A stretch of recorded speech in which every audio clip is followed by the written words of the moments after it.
Hello. All right then. Can you guys hear me okay? Can you hear me? Are we all clear and all good? Can you guys hear me? Please confirm. Yeah, loud and clear. All right, well, we've upgraded our setup a little bit, which is good. On time. So I thought I'd switch it up a little bit this time by going through questions in school as opposed to doing anything else. So I'm just going to make sure that I've got this all set up properly, which I believe I do. Okay. And if I do this, I think it works. I think it does. Charlie, you were fighting resistance. The setup has been improved. Yeah, it definitely has. Looking real cute today. Some of you guys are very suspicious young boys, very suspicious young men. You know that? He has overlays now. Yeah, I spoke to my editor, Kian, and Kian was like, Chief, we can't not have overlays. So this time we have a set of questions, and we have the chat on the screen in the bottom right-hand corner. My camera should be consistently decent. And as well as that,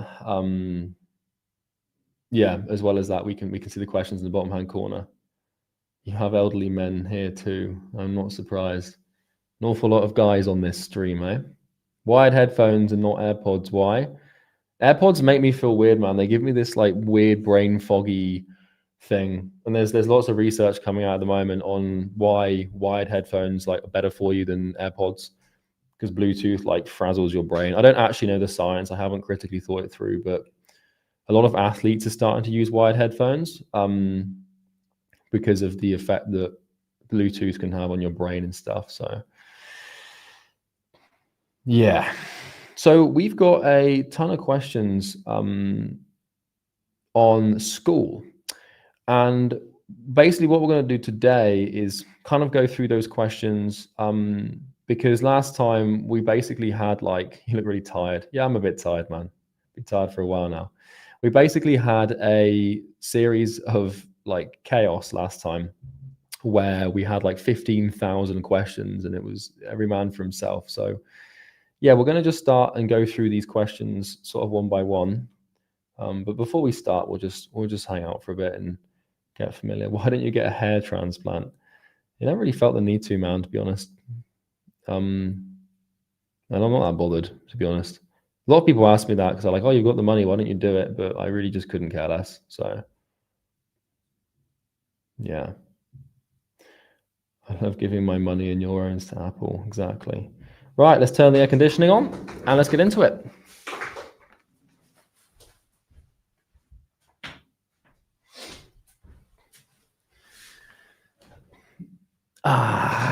Scared of Turkish doctors. Oh well, you can get hair transplants like in the UK now.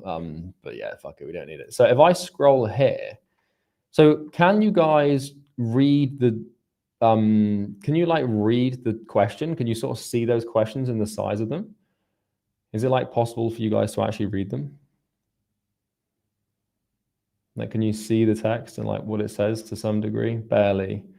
It's small. I'll try and zoom in a bit more. How's that? That's better, isn't it? You can see there now. Let's have a look. You can read them now? That's better, right? All right, that's good. Do you answer questions from YouTube chat as well? Yeah, I'm I'm going to just play it by ear and do both. Because the thing is I'm going to answer as many questions as I can in the Academy group. But now that we've got a sort of slower chat, I can actually talk to you guys with a little bit more interaction, which will be a good thing. So the first question is from Beau. It says, how do you find yourself such a talented business partner, not to mention handsome? And obviously that question's a joke, so we're gonna move on. Now, Look, some of the questions that have been asked, I've kind of gone through them, and some of them are really straightforward to answer. Some of them, like if they're not relevant to business or I don't want to answer them, I'm just not going to answer them. We're going to just focus entirely on business today. So I am going to scroll past questions that I don't want to answer, and some of you guys are going to have to put up with that. Please do Windows questions a bit bigger. I can't really make it any bigger than that, I'm afraid, man. Because that's as big as it can go. So for those of you like watching on a phone or something, you have to just squint. But I'll read the question out, so you'll be fine. Put it on the top left.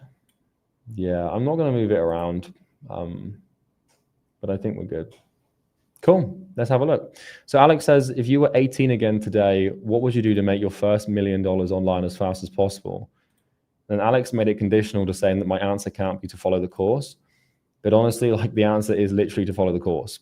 Like if you're 18 and you wanted to make money again from the beginning, I'd literally just be, well, hang on, what was that? There's 200 people that got the wrong link or on the wrong live. How do we know that?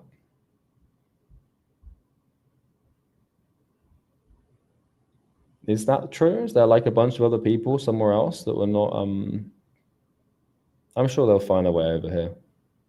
That's fine. Yeah, so the answer to this question for Alex specifically is literally just go through the course. Like if I was 18 again and someone gave me Imperium Academy, I would go through Imperium Academy, and that would be the fastest way to become a millionaire that I could possibly imagine. And that's exactly why I made the course anyway. So I'm sorry to not answer it in the way that you wanted, Alex, but that's that. So Lucas says, what's the difference between an antithesis and a solution? I don't really understand this question because it doesn't make much sense to me. An antithesis is basically the opposite of a thesis. What happens when you combine a thesis with a synthesis? Sorry. Okay, that doesn't make sense. So you have a thesis, and then you have an antithesis, and then you get a synthesis, right? So the solution is basically what happens when you take the problem and you apply the critical information to the problem. So the solution is the outcome of applying the information, which means that in the context of problem solving, the problem is the thesis, the information leading to the action is the antithesis, and the solution is the byproduct of those two combinations, i.e. the synthesis.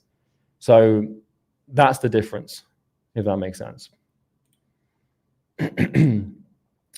So the next question is, how much cash do you need to start running ads? What's the average ROI on it? If you want me to be specific, let's say I want to run meta ads for roofers to get guaranteed appointments. Well, you don't start running ads at like a binary level of cash. There's no like binary rule, and there's also no binary rule to average ROI. You run ads when you basically have all of your systems built. And typically you want to start looking to run ads. The rule of thumb is once you can spend upwards of $3,000 to $5,000 a month and be willing to happily lose it. That's kind of like the only rule that you have for running ads in high ticket is like, can I spend $100 to $200 a day, make no money back and not be sad about it?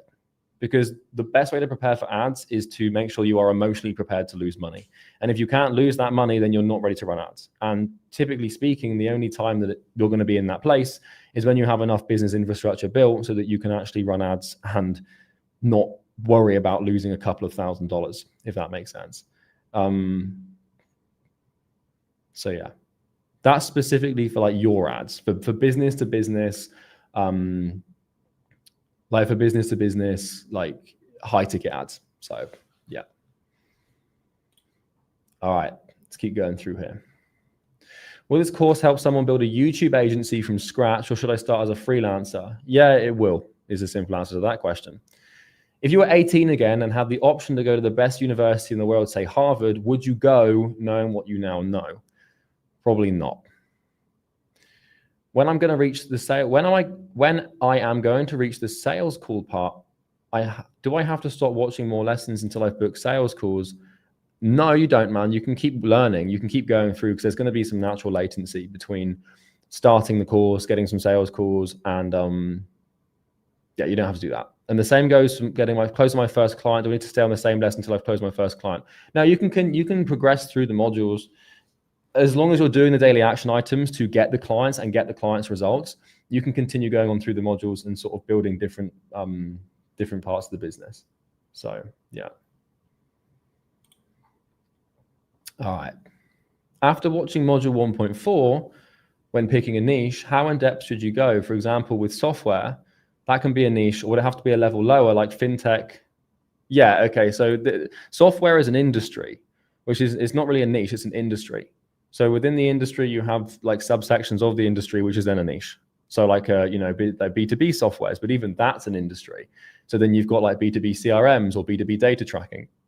So you want to be as, like detailed as you can with the thing that you pick, basically. Yeah. Lewis, or Louis, he's in the chat, says, how do I strive to transition to info without copying you if you're my only source of information? Well, it depends what kind of niche you want to get into, man. If you want to compete with me, then you can't really do that, man. But if you want to get into a different industry, you can take the information you've learned from me and you can apply it to that industry by all means. But a lot of our clients do this. They'll take the stuff from our programs and then, kind of teach the same principles to their niches, if that makes sense. So.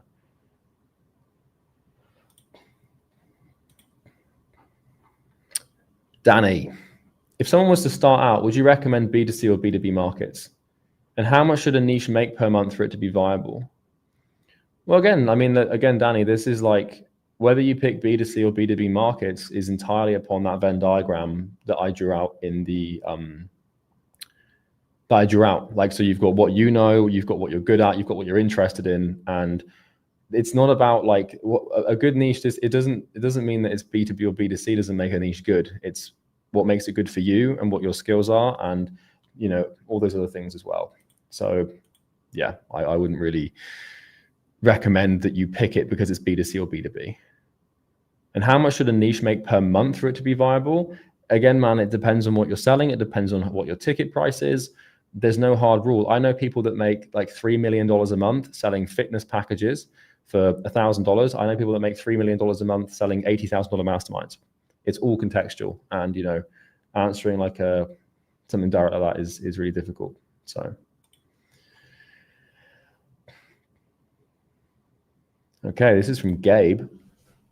Gabe says, if we don't default to the highest level of our knowledge, but instead to the lowest level we have trained 1,000 times in competitive emotional context, when something's on the line, like a fight or trading Forex or giving up mid-set in the gym, how do we punk the system so we don't do the obvious thing we train to do, not the thing we should not, but the thing we actually should do, but did not train 1,000 times? That question is wildly overcomplicated, I think. Just like, I understand what you're saying, because you've kind of got like this optimal default where you're in a situation and your behavior naturally sort of regresses to the things that you've trained. But the only way to overcome that is to train differently. There's no other way around that, man. Like, if you've got like a bad habit with your jab when you're boxing, then you just have to train the bad habit out.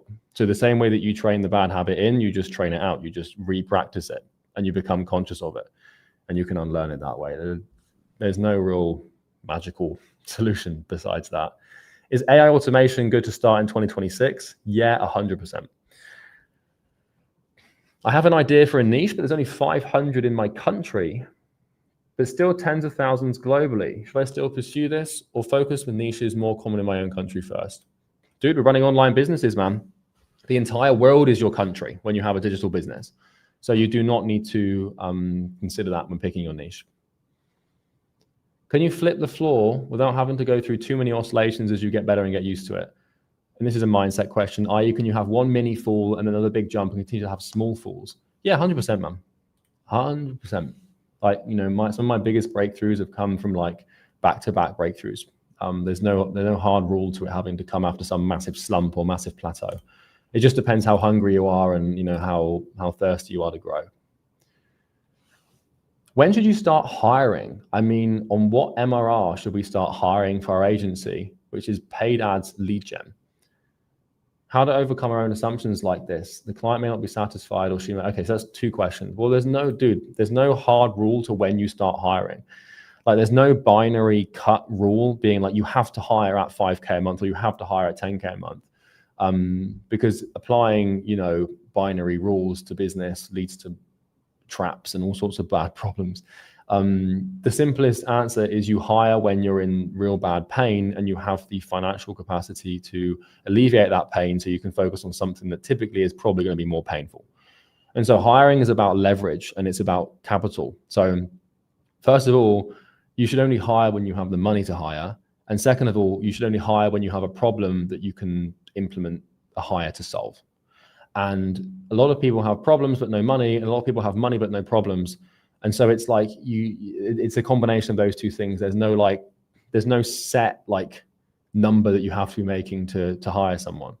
If you use binary rules like that, then you're going to get in trouble. We've got Jesse in the chat saying, how would you prepare for your first sales call? Just do your research, and also as well, like for your first ever sales call, like write it off.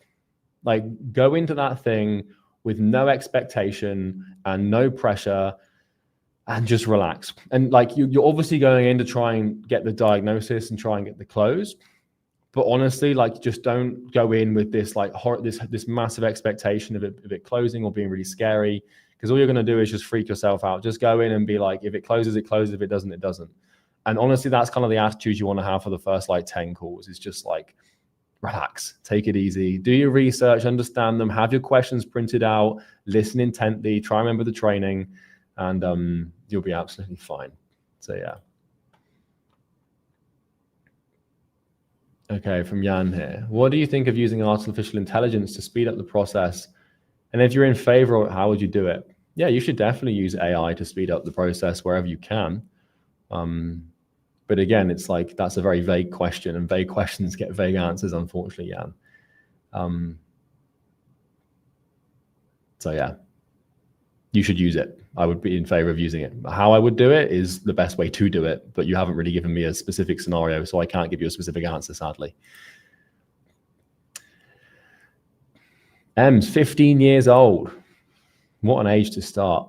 Just getting started with Imperium Academy. I'm really passionate about learning, but sometimes I feel scared if I can actually do this. What would be your best advice to someone my age who's just starting out and trying to build confidence? That's an amazing question, man.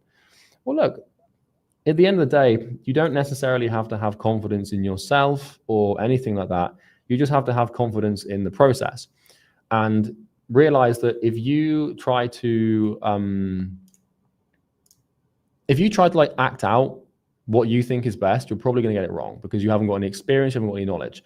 But if you try to act out what I tell you to do, or what other people in the position where you want to be tell you to do, then you're going to get results, if that makes sense. Because the process works, it's just a question of you work or not. And so the doubt and the fear that you have around whether or not you can actually do this, all you need is a work ethic. Like the knowledge, the information, the decisions, like that's just, you can get that from the program. But if you have the work ethic, if you're doubtful about being able to do the work, then that's a little bit more of a problem. If you're scared about being able to actually like work hard, then that's an issue. But I can tell you that pretty much everyone has the capacity to work hard if they have enough of a reason to, man. So you can have some fear and some doubt about yourself and all these things, but at the end of the day, man, the knowledge is there, the information is there. All you've got to do is apply it, and then you'll be fine. Honestly, you should have confidence in the process, not necessarily in yourself, if that makes sense. So what piece of advice would you go back to if you could go back to your 25-year-old self and give yourself a piece of advice about balancing relationships, both family and romantic, with building a business from scratch or helping define a daily schedule? Yeah, that's a good question, man. Like, honestly, the simplest answer to that, and sort of how I managed this at the beginning, because I had my family relationships, my friendships and stuff, it's like I made the decision to sort of like go completely all in on the business. Like it was non-negotiable for me. And I just told everyone close to me, I was like, look, like I am intentionally going to deprioritize everything else in my life, with the one exception of this business, for the next couple of years. And, because of that, I lost quite a few friends because I lost contact with them. My girlfriend at the time, we kind of broke up. And, my family's my family. They were just chill. They were like, yeah, go and do it, man. I was still living with my mum and my dad at the time. So I saw them every day. I'm not saying that you need to like get rid of everyone, but the people who actually matter to you and the people who are like real friends will just like, they'll stay around, and they'll just They'll stick around for you. Like all of the friends that I had back then that, you know, I no longer have now, like they weren't of any use to me. But the ones that I'm friends with now, like I've got friends that I've been mates with for like 10 years.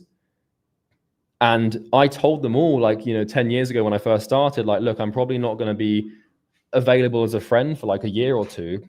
And they all understood and they were fine. And, you know, some of my friends back then are now not my friends anymore. And some of them still are. And you'll learn pretty quickly who actually values your friendship if they just go and let you do your thing. So that's kind of how you balance it, man. That's like the easiest way to sort of explain it. And in terms of like getting like a morning and evening routine, that's just a question of using the daily planner, man. But you can also, like, if you've got like a relationship or like a girlfriend or something that really matters to you, like you've got a brother or something. Like I used to have my younger brother, and there was one relationship that I knew would really matter to me. It was the relationship I had with my siblings, because my parents were always going to love me and I was always going to love my parents. The girlfriend I had at the time clearly didn't matter to me that much, because I was willing to sacrifice that relationship for the business. And my friendships, I knew I could make more friends, but I didn't want to sacrifice my connection with my brother and sister. So when I was working all those years ago and I was like in the middle of the grind, that was when I still scheduled time to hang out with my brother and my sister. And my brother was a lot younger than me, so we just play in the evenings after I finished work, or I'd go for dinner with my sister every now and then or something. But with those two exceptions, I was basically all in. So what do you think of Hamza jumping on TRT? I don't know anything about that. I like Hamza though, he's sound.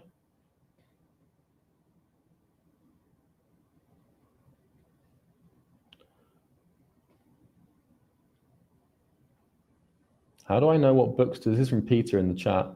How do I know what books to spend time reading and what are a waste of time? There's lots of books out there that won't help me.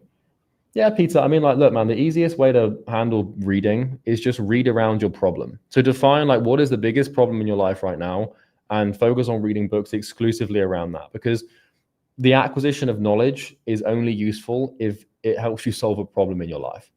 Unless you're reading for leisure and you're trying to like relax and stuff, then you can always start, you know, just chilling out, reading biographies or philosophy or history or whatever. But like when you're in like a state of like you're starting a business or something, you're learning how to sell or deliver, like all you're reading, anytime you read a word, it should be in a book, it should be about the problem at hand, pretty much.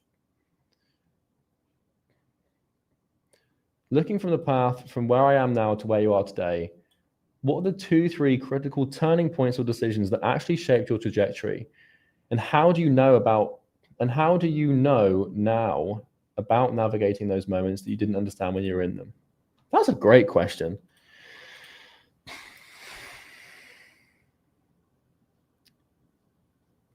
Just trying to think of like what would be the most critical turning point for that to happen.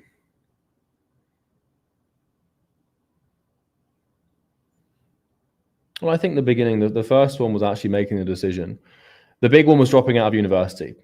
And the second one was finishing my apprenticeship and ending that, and ending those two things. Because if I didn't end those two things, then I wouldn't have been able to actually move forward. And so like there comes a point in every young man's life, and probably every young woman's life as well, if they want to be successful with the business, where you have to make a statement of confidence. Because everyone says they want to do something, and everyone says they want to build a business, they want to be successful, but actually doing something about that, like dropping out or quitting your job, or, you know, doing this or doing that, that's when like it's like you're burning the bridges and there's no real turning point back, if that makes sense. And so those were definitely the big turning points for me. The other one would have been meeting my business partner. It was a really big decision.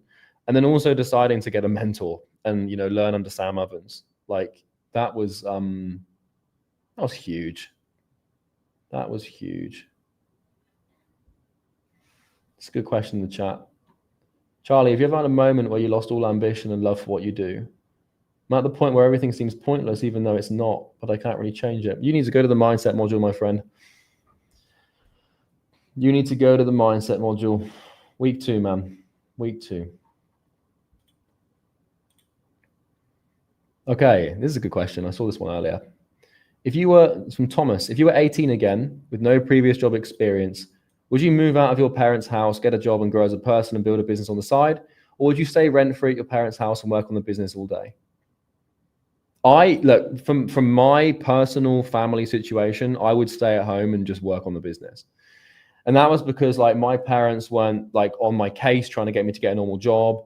And I was in a supportive family environment that gave assent to entrepreneurial success, insofar as that, like, you know, my mum and dad were supportive. I wasn't in a toxic household. I got along with my siblings. I was quite secluded in the countryside, so I wasn't in a big city. There weren't many distractions. There were no clubs or bars nearby. And so in that instance, it made sense for me to stay at home. I had my own room. I had my own office space. Everyone left me alone. Everyone left me to it. No one complained about me working all the time.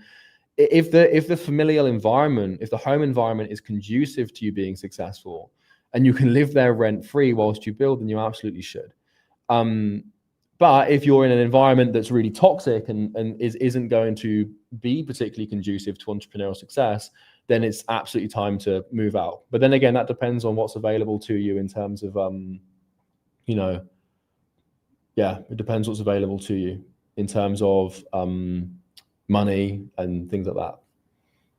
What niche is good? Honeymoon travel agency or car dealerships? I got no idea, man. I don't pick niches for people, and I don't answer niche specific questions because they just get, I honestly don't know. It's the honest answer to the question. Did you finish the apprenticeship as a backup plan? Yeah, I did finish the apprenticeship because like when I finished the apprenticeship, I was making $6,000 a month. So I built my agency alongside doing the apprenticeship. But the only reason I stayed at the apprenticeship was because for the duration of that year, I was learning from the person who owned the business. So I had a meeting with the owner of this agency. His name was Alan. And we would meet like every day at the beginning.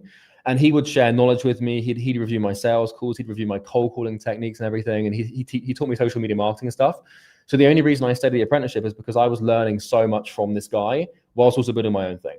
If I was just working like a normal 9-to-5 job, I probably would have left after I got like client 3 or 4, and I'd proven that I could make as much myself as a freelancer than I had doing like the full-time thing. So yeah, that's kind of why I stayed in the apprenticeship. It was really, really crucial. What's one thing besides volume that's most important in signing clients, as in other than volume of outreach? Iteration. If you have volume and iteration, you'll find one rule of thumb for client acquisition, like for email, for DMs or anything. Look, guys, you need to listen to this. You want to get clients. The second you find something that works, the universe starts a timer to kill that thing. Like I'm telling you, as soon as you find anything that works to help you get clients, there's like an invisible timer ticking in the background, and that thing will no longer work after a certain period of time. And that's because of volume. It's because the market shifts and changes. And so the only real way to overcome that is to iterate and to consistently, constantly change. Is your Myers-Briggs personality type INTJ? Yeah, I'm like an INTJ and also an ENTJ. I'm literally like 50-50. I've got the ambivert trait, which means I'm literally a bang on 50-50 split on introversion and extroversion. It used to be way more introversion, but I realized with the business and with time that if I wanted to be successful in the industry I'm in, I had to be more extroverted, whether it's talking to a couple of hundred people on a live stream or making YouTube videos or doing sales calls. So I introduced more extroversion into my life. It's from Simon. How was your childhood? My childhood was a really good, man. It was a good. I had a good time. I was bullied quite bad in school, so that wasn't very fun. But with that exception, like yeah, I was really good. I didn't have any like my parents were amazing. You know, I had a really sort of warm environment. My dad worked really hard, so we were well provided for. I had a great relationship with my siblings, quite a few friends. It was when I was like 12, it got a bit weird for a couple of years, but I have nothing to really complain about.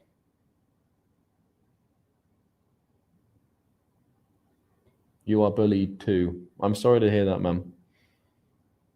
Just know that you can literally channel it, and you can take all that anger and hate and just use it to make millions of dollars.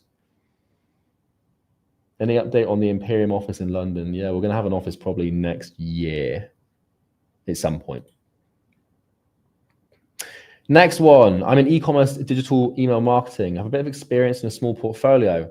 Been trying to get into an agency and have been networking, but it's not going too well. I'm planning to start cold calling agency owners in my country. I'd really appreciate if you could share thoughts or suggestions. It would mean a lot to me. Well, that's not a question, so I can't really answer it, man. When people are, guys, you got to realize this, and I say this with love because I love you all to bits. You're like my long lost children of the academy. Like, I can't answer a question. There's no question mark. Like, just asking me for my thoughts, like, in my suggestion, it's like, sounds like you're doing everything right, man. I would just do 10 times more. You know, you're reaching out to network. You're networking with agency owners. You're cold calling agency owners. Other than that, like, thoughts or suggestions, dude, I'm like, if you bring me a specific problem or a specific question, I can answer it. But vague things tend to be really tricky to answer because I don't know that space. Sorry. Euros. Sick name, man. Coming from Easy Grow, you changed my out. Oh yeah, you're an Easy Grow, man. Yeah, I remember. You changed my outlook on business forever. Kind of a different one, but I've always been curious to know, what is your worldview or paradigm? Why do you care about endless growth and becoming a billionaire and solving this problem for everyone? And how do you find motivation for that itself? Whew. Well, look, like, questions like that are pretty existential by nature. And the truth is that, like, I never, like, when I started, when I was making like 0, 1K a month, 10K a month, 100K a month, it wasn't until I got to 800K a month and never had to worry about money ever again, both personally and commercially, that you find that version of yourself, if it exists. So a lot of people, they're happy just making, 10 mil, 20, 30 mil, living off interest, living a really comfortable life, having a nice car and a decent house and being comfortable. But you won't, like, this is the thing, is finding whether or not you've got that sort of lunatic sort of, conqueror-esque psyche. You won't find that out until you get to the point where money is no longer an object. So, like, once you get to the point where you're like, fucking hell, I literally never have to work again if I don't want to, your psychology will then manifest in either one of two directions. You'll either say, okay, well, fuck it, like, I'm just going to go and chill out and travel the world, which is fine, or you'll feel this weird calling to do more. And I have the second one, and I don't know where it comes from. I don't know why it exists in me, but it's there, and I can't really tell you why it exists. It just it just does.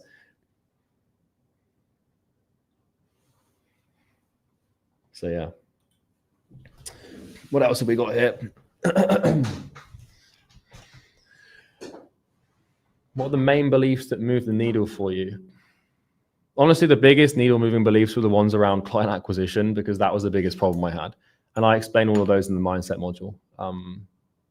Also, like, just the belief that it's actually possible to get really fucking rich.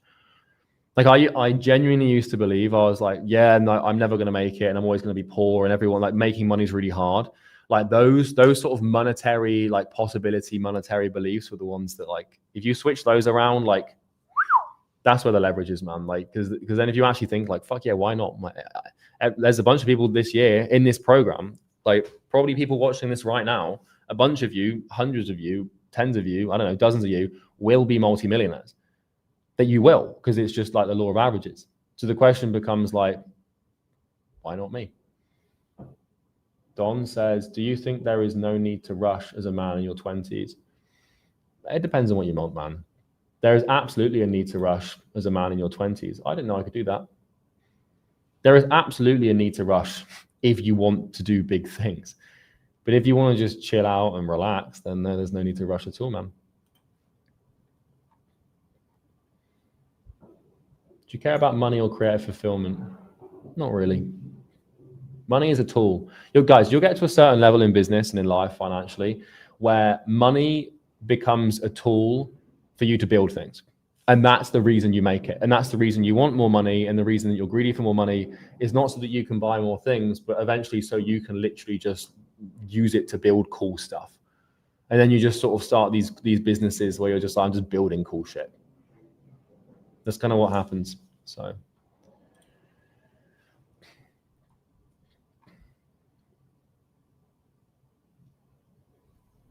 I sent 10 looms with no response. What is your advice? Yeah, do 10,000 and then let's see. Do you play sport? I play golf and I do boxing. Am I viable to create a course on this? I went from 0 to 90K in 1 year, now earning around 600 consistently. Glorified freelancer in this niche will be hitting them, will do the same thing. Yeah, that sounds pretty That sounds pretty viable to me, Marco. If you've done what people want to do, then you can definitely teach them how to do it. You're generally speaking, you're viable to do this if you actually think you can get people results by teaching them. And if you've done it yourself, then you absolutely can by default. Hey, I want to build a YouTube channel for inbound, but my mic and camera quality is terrible. Should I get money and buy a mic or camera? And nah, dude, just start. Dude, like my first videos on YouTube, if you go and watch my first videos on YouTube, man, they were awful. But you should just start, because you're not going to get many views, but you need to practice, man. You need to learn how to become articulate. You need to learn how to present yourself and all those other things, man. So yeah, without question, just start. Like, dude, go back to my first videos 10 years ago, man. It was me in a forest with an iPhone. It's hilarious. Is it possible to earn $1 million in 6 weeks? What if it doesn't work or no one reaches $1 million in those 6 weeks? Dude, this is called marketing, man. Like, you know, yeah, it's 100% possible to reach $1 million in 6 weeks. But if it doesn't work or no one does, then nothing really happens and nothing really matters. Like, the world isn't going to end and my business isn't going to fail. You know, I expect someone will do it.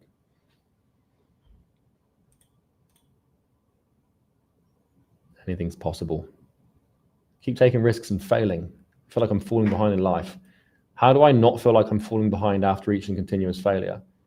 Well, by definition of failing, you're not falling behind, you're falling forward. Because when you fail, you find out that something didn't work.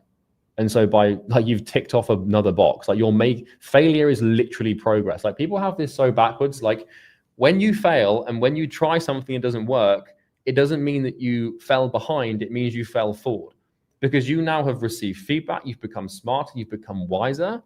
And so you've made progress. Dude, I had so much failure before I had like 3 or 4 business attempts before my agency took off. And like, so many rejections and so much bullshit. And you just learn, like, if you're not failing, you're not making progress, man. I fail all the time. I do shit in my business right now, like projects I'll do, like content I'll launch, things I'll build that don't work. And it's like, I don't feel like I'm falling behind. I feel like I'm making progress. Charlie, if you had a magic wand to make any guy the best mentee who has ever used this program, what characteristics would you put in him to push him to his first ever $10,000 month? That's a fantastic question. And the answer is to just fucking listen. Like, literally just do everything I tell you to do in Imperium Academy. Like, that is honestly, like, if I had one wish for the Academy and I could make one wish come true specifically for the Academy, but it wasn't something that could take the piss, i.e. it couldn't like break the laws of physics. My wish would literally be for like everyone who goes through the content to actually listen. Like pay like proper attention to the content and actually take it in and act it out and learn it and remember it and understand it and review it. Like, if I could just, that's all. It's just listen to the content and then actually do the action items. Because if you do those two things, like, I can say like, oh, well, you have to work hard or you have to focus or you have to be disciplined. But the thing is that in order to listen and do the work, you have to have all those things. Like, you have to have discipline. You have to manage your dopamine. You have to be like working hard and focusing and stuff like that. So it's less about characteristics, but more about things that would naturally acknowledge those characteristics already existing. Dude, like, just listen. Like, I mean it when I say that everything you need to get to 6 figures is in Imperium Academy. Like, everything. And I know it's true because I've done it and I've helped 4,000 other people do it with EasyGrow. So I've got like 4,000 agencies and coaches worth of experience helping people get to 6, 7 figures. And I've compiled it all into words. So all you have to do is just actually properly listen. And most people don't listen. This is the thing, is like, a lot of people, they have this ego about them. They have this pride. And that pride creates all this resistance, which stops them from actually listening. They'll ignore things. They'll do things different to how I say. And I'm not saying that I'm the be all end all source of truth and I don't make mistakes, but specific to this outcome, like, I definitely know what I'm talking about. So what's the ideal outreach volume to achieve this goal? Dude, just everything you've got. There's as much volume as you can possibly do without dying. Addy says, hey, Charlie, I feel lost and lifeless. I have no clarity on what to do in my life. How can I find something to work towards every day? Well, dude, you've come to the right place, man. The first step to solving that damn problem is just acknowledge that you've got it and ask for help, which is what you've done. Just do the program and watch week 2. And I know that that's like, you know, an easy out for me on this stream, but I spent 7 months making Self-Transcendence 2.0 to answer that exact question. So I would suggest you go there and watch that, man, because that's going to help you. Yeah. Jamie, niche dilemma. I'm just going to read this through quickly.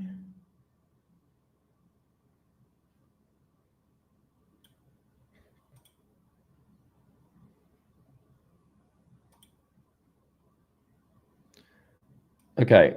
I started building my business 2 weeks ago. I've already chosen physical therapists as I know some. I have my first sales meeting, 2 more prep. Question, should I go through the niche selection process and understanding? Yeah, dude, 100%. Like if you've picked a niche without going through the niche selection process, then you should definitely go back through that and verify whether or not physical therapist is a good niche, because I don't think it is, because they're selling their time by the hour and they're not going to have much money. But you could, it might be a good niche, but let the checklist do the talking for you. How do I overcome anxiety in my business? My business is doing quite well, but I've been experiencing more anxiety about money. It's as if I have a feeling that I might lose everything tomorrow, so it's better to save money than spend on myself. I don't have a problem, but spending money on myself is where I get nervous. In fact, I used to live much more carefree when I was making $1,000 per job. Honestly, man, this is a good thing.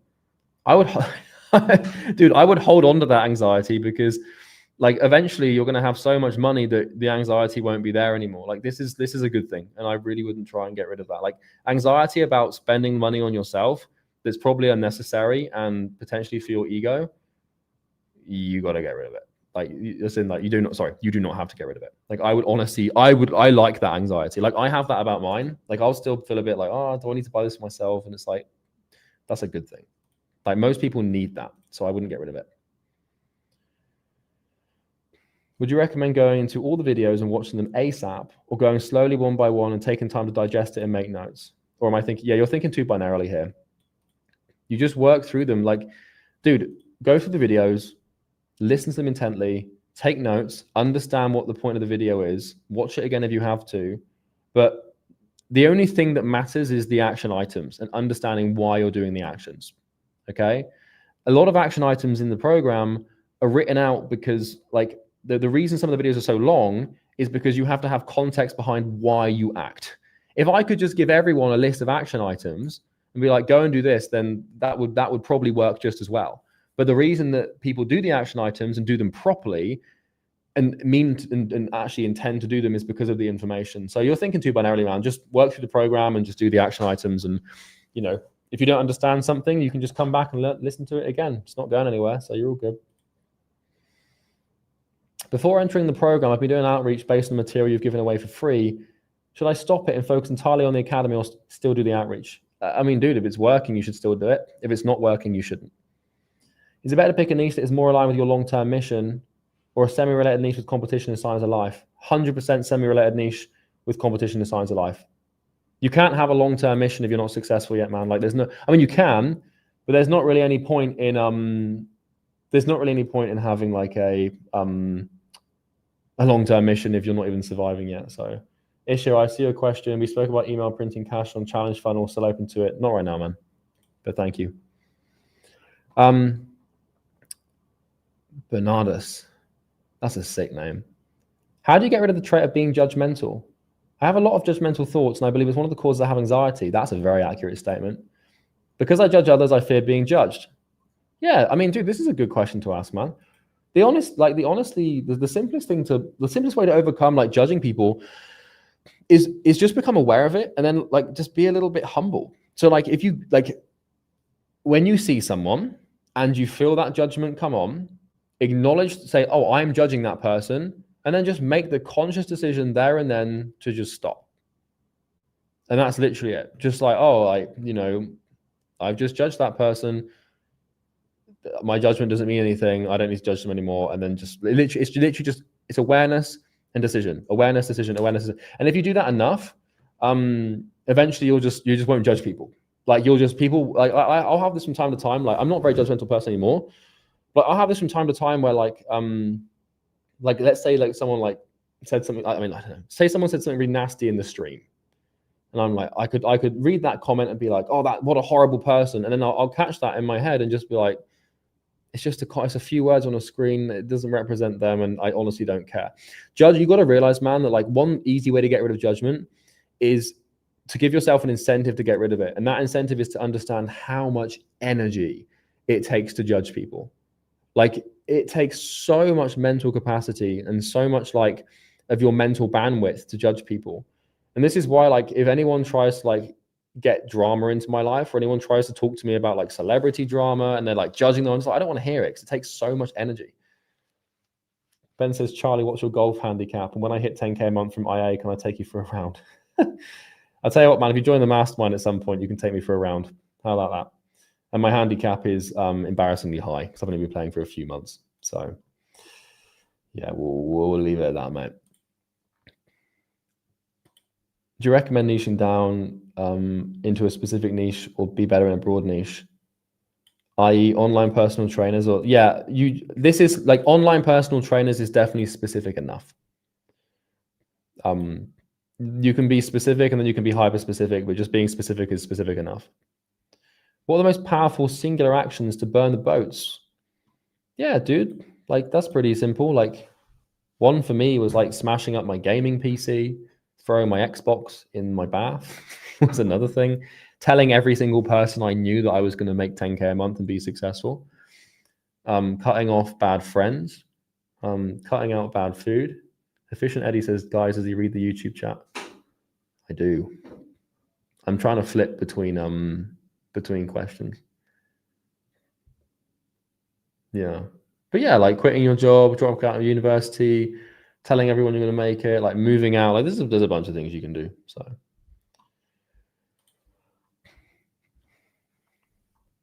how do we dive into this state when you're ready to sell everything to anybody on a sales call and just feel confident about what you're saying? Dude, that's a skill. Like that getting into that state of like being a really good salesperson is a skill. And the only way you can get into that state consistently is to do hundreds, if not thousands, of sales calls. Like when you've never done sales before, you cannot just snap your fingers and just delude yourself into being wildly confident. I can tell you from experience that you can just like, after having done it for enough period of time, like you can just turn it on. Like I can just pretend that I'm doing an ad right now. Like if you really, really want to buy my program, you should do so because I can dial up my confidence and communicate cohesively, comprehensively, and articulate myself amazingly well with huge levels of confidence really fast and really quick, just like that, only because I've done it for 10,000 hours plus. That's an example of like, you can do that. You can switch into that state automatically without any thought, only after you've done it for thousands of hours, right?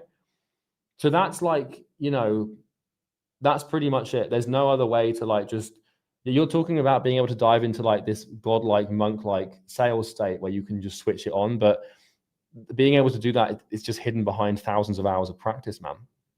And that doesn't mean that you can't close deals beforehand, but you'll learn. You'll get a couple of deals in, and then you'll be able to turn it up. And then, and then before you know it, like, dude, I have this where I'll be recording. I've like yesterday, I was recording ads, and like, oh my god, man, I was tired, man. I'm tired at the moment. I was really exhausted, really tired, and I was on my phone, and the camera was all set up, and my production manager was there.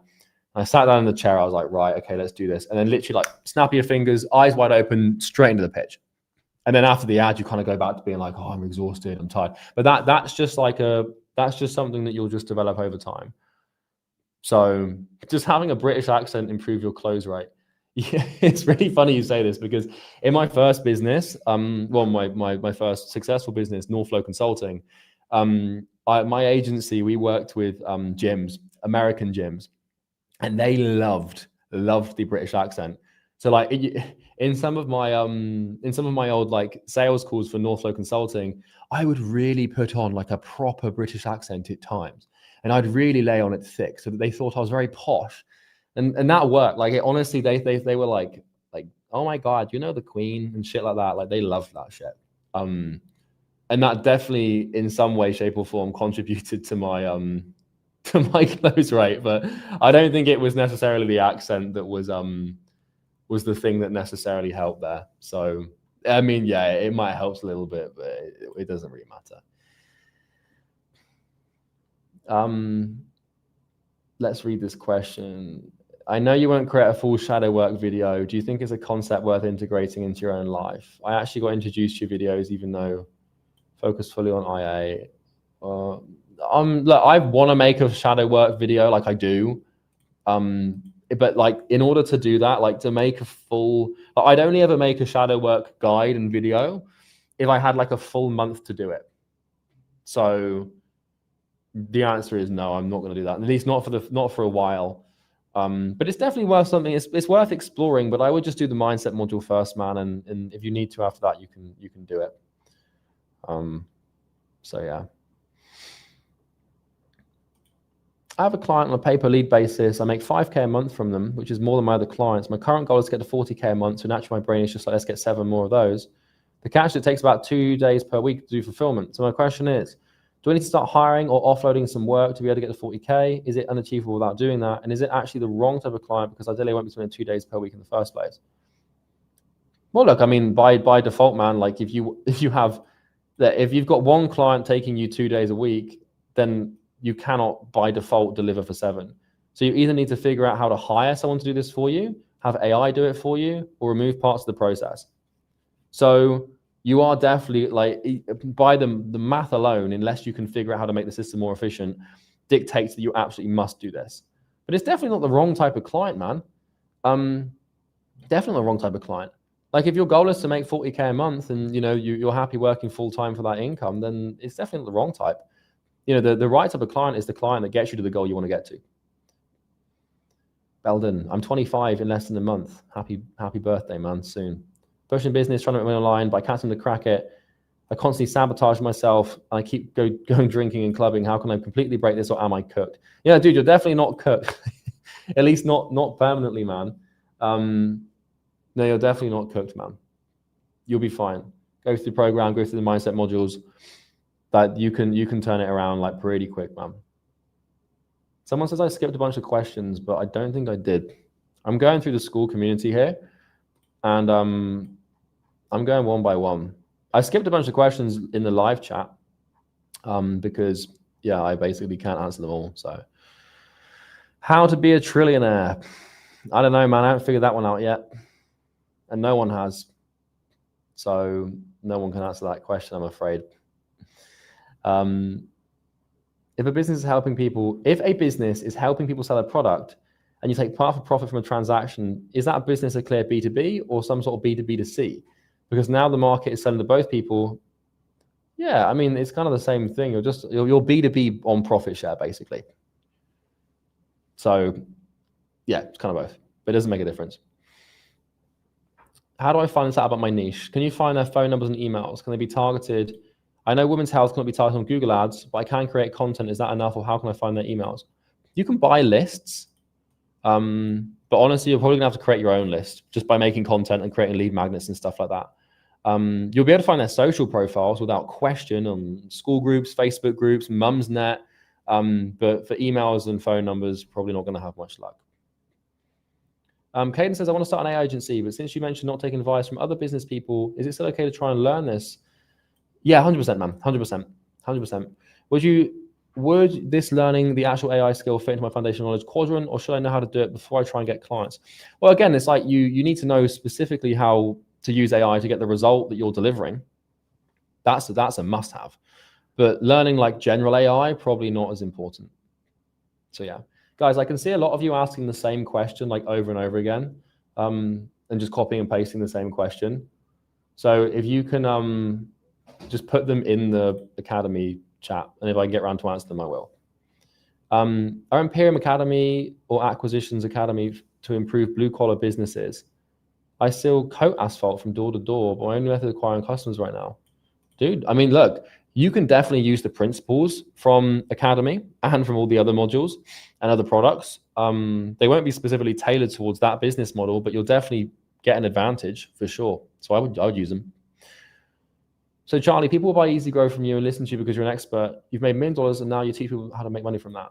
How can you start off when you haven't made any money and therefore not the expert yet? Well, you're a self-improvement channel for your first 10K. And how can your niche be to teach people to make money before you've made any money? Well, it can't, man.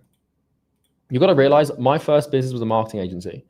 and I got to 100K a month with a marketing agency. Then I transitioned teaching people how to start marketing agencies and get to 100K a month.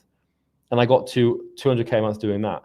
Then I transitioned to teaching people how to start coaching businesses to get to 200K a month with coaching. And then I transitioned to that. And so you're seeing the product of like, you're seeing the product of it. So yeah, I think you guys are right with me skipping some of these questions, by the way, but I think the way School's algorithm works is like, I think I just skipped over the view more button. Let's see if we can find it. Let's have a little look. Because we did just go to questions from an hour ago, which is a bit weird. Let's just zoom out and see if we can do this a sec. Show more comments. Here we go. All right, you guys were right. Sorry about that. There's me thinking you guys were just being stupid, but it was actually me. Surprise, surprise. Thanks for that, guys. Alan says, if my dream is to help business owners connect with their dream clients through email, is that a reliable business model?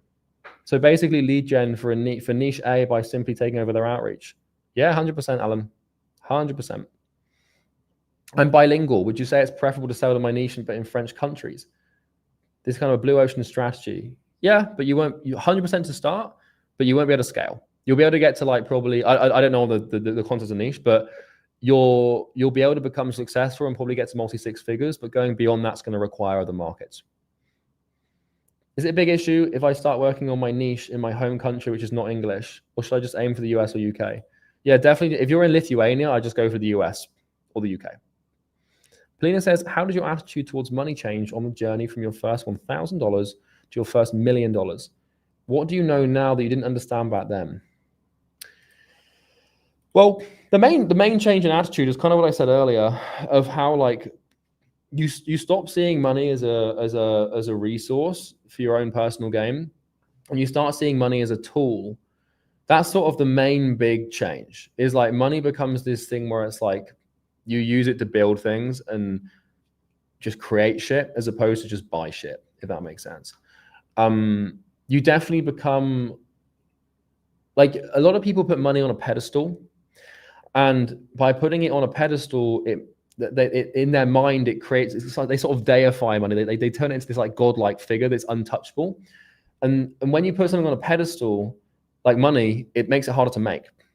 And this is why like millionaires and billionaires and people who are already successful find it so much easier to make money, because to them it's just this given. It's not something that is this like deified pedestal, like all-seeing, all-hearing being that they can't touch. Like, don't see money as this thing that is like impossible to accomplish. Someone said it's just like dating. Yeah, it is like that. You know, if there's someone that you want to date, by putting them on this massive pedestal in your mind, you elevate them above yourselves and therefore put them out of your reach unconsciously. So if you can look at money and just be like, yeah, I can make money. And it's hard to do that at the beginning. But it's definitely like, once you have it, you realize like it's not this big special thing that is everything you think it was. Hey, Charlie, for my niche, I figured out what the drive to why 90% of them started their business and figured out the situation. You said focus is key, but for me to help them reach their main goal, I've packaged my solution, which includes 4 main services, which will increase specific KPIs so the desired situation come true. I would just focus on one service on the metric that has the highest leverage at the beginning, if that's possible, and then add the other ones. If you need all of them combined to get them the result, then you should have all of them. But if you can get them a little bit closer by just focusing on one, then you should do that first. Are you going to make an AI chatbot of yourself in the future? We actually already have this, and as Oliver said, it's in easy grow. It's hilarious. We literally took like all of my YouTube videos, all of my we just transcribed every single word that I've said online, both behind paywalls, on YouTube, on podcasts, on ads, like everything. And then we made a Charlie Morgan GPT, and then we engineered it specifically for client acquisition. So easy grow clients use that thing all the time, and they can ask me direct questions like through that. So yeah. What chat GPT did you use? Claude? We just used literally just chat GPT. Yeah. But we have so many internal documents, like from internal meetings, that like no one can copy it basically. Charlie, what's the difference between the mindset module from self-transcendence 1 to 2? Yeah, so like what 2 is definitely more like advanced and I would argue better for beginners, but 1's a little bit more to the point and they'll both work. But like 2 is for someone who's just starting brand new, knows nothing about anything. But 1 is a little bit like more bootstrap, a little bit easier to, you can go through, it's a bit quicker, there's less action items, it's less abstract. It's for business owners who are already successful. How do we know we're not speaking to an AI version of Charlie right now? You don't, I'm afraid. What's the most painful problem that took time to figure out? How did you solve it? Give 1 business and 1 personal problem. Dude, I would argue that the most painful problem, it depends on what level of business you want to talk about, because, I mean, dude, the most painful problem is getting the first client, because like, that you are just blocked behind this wall of doubt. And that, like, getting behind, like, getting past that, like that first client, that was the worst. That was like the most painful thing ever. But then you get the first one, and because you've received some reward, you're sort of like, oh shit, I can do this. That's great. And the way that I solved that was by literally, I did 70 sales calls, 60, 70 sales calls before I got my first client. And that took me, I think, like, tens of thousands of cold calls. Not that many, actually. It wasn't tens of thousands, but there were thousands of cold calls I made. Probably actually tens of thousands now that I think about it, because I wasn't very good at it. So yeah, that was the worst thing. And then my 1 personal problem to figure out. Well, dude, my entire personal life has been built around my business. The most painful personal problem I've had to solve was probably my immunity and my health a few years ago. I had lots of issues with my health, and I was getting sick all the time, like, getting really ill. And that was really painful. That really sucked. And I routinely had like a cold. I had a virus all the time. I was really sick all the time for like 9 months. I had like infections on I had like infected cuts on my fingers, and I was really sick. And I was still working, but I was really poorly. And the way that I solved that was by getting a blood test. And it turned out that I was just like intolerant to loads of foods. And because I was eating all these foods I was intolerant to, my body's immune system was compromised by dealing with all these like foods that I wasn't supposed to be eating. And the way I solved that was by going like clean carnivore for like 2 years. So yeah, 30,000, 40,000 cold calls to get to that. I don't know if it was that many to get to the first client, but I definitely made that many calls in the early days. Like I was making like 100 calls a day for like a year. So you can do the math on that. Like it's a lot. 36,000 calls or something. It was crazy. Current daily routine. This is from Cheech. I wake up, I shower, cold shower, brush my teeth, and then I open my office door, lock myself in my office, and then that's it. I don't really have a routine anymore, man. Like I wake up at like 6 or 7 a.m. I'm in my office within like 10 minutes of waking up. I'll eat my first meal at like 1 p.m. or 2 p.m. I'll work until like 7 p.m. And then I'll go to the gym or go boxing or go and play golf or hang out with my girlfriend or watch movies. And other than that, there's no routine behind it. So I've realized that like what I do in my spare time, like after work, so after like 7 p.m. to like 10 p.m. before I go to bed, those 3-4 hours, I basically do whatever I want and whatever I feel like doing in that moment. And what that won't mean that I'm going to go and like sniff cocaine or go and drink or go and eat like loads of shit food, because that just fucks me up. Like what I mean by doing what I want is I just pick from a selection of things. Like, do I want to go and play golf at the driving range?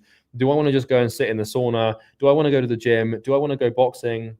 Do I want to watch a movie? Like I'll usually do stuff with my girlfriend and stuff. So like, yeah, so that's like whatever I do in the evening is just I just depending on like how much energy I have and stuff. But as long as I get the 12 hours of work in, like I tend to not be all that upset about it. Do you have carbs later in the day? Yeah, I literally only eat, like the only source of carbohydrate I have is fruit. And yeah, I eat that later in the day. I don't eat carbs at lunchtime. That's a really big danger. Is there a skill that I saw this question from Polina when I was looking at the questions earlier. I love this question. Guys, by the way, look at the size of this water bottle before. Look at the size of this thing. I literally like my water filter broke. So I had to buy some bottled water, and like I obviously didn't have the time to like wait around for glass ones. So I just ordered some of these. Look at the size of this thing, man. It's like, yeah, the microplastic problem. Not afraid of a few bits of plastic. Yeah, hilarious. Anyway, it's only for a couple of days.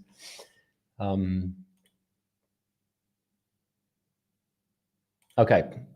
Yeah, so is there a skill that isn't directly related to your work that has had a big impact on your success?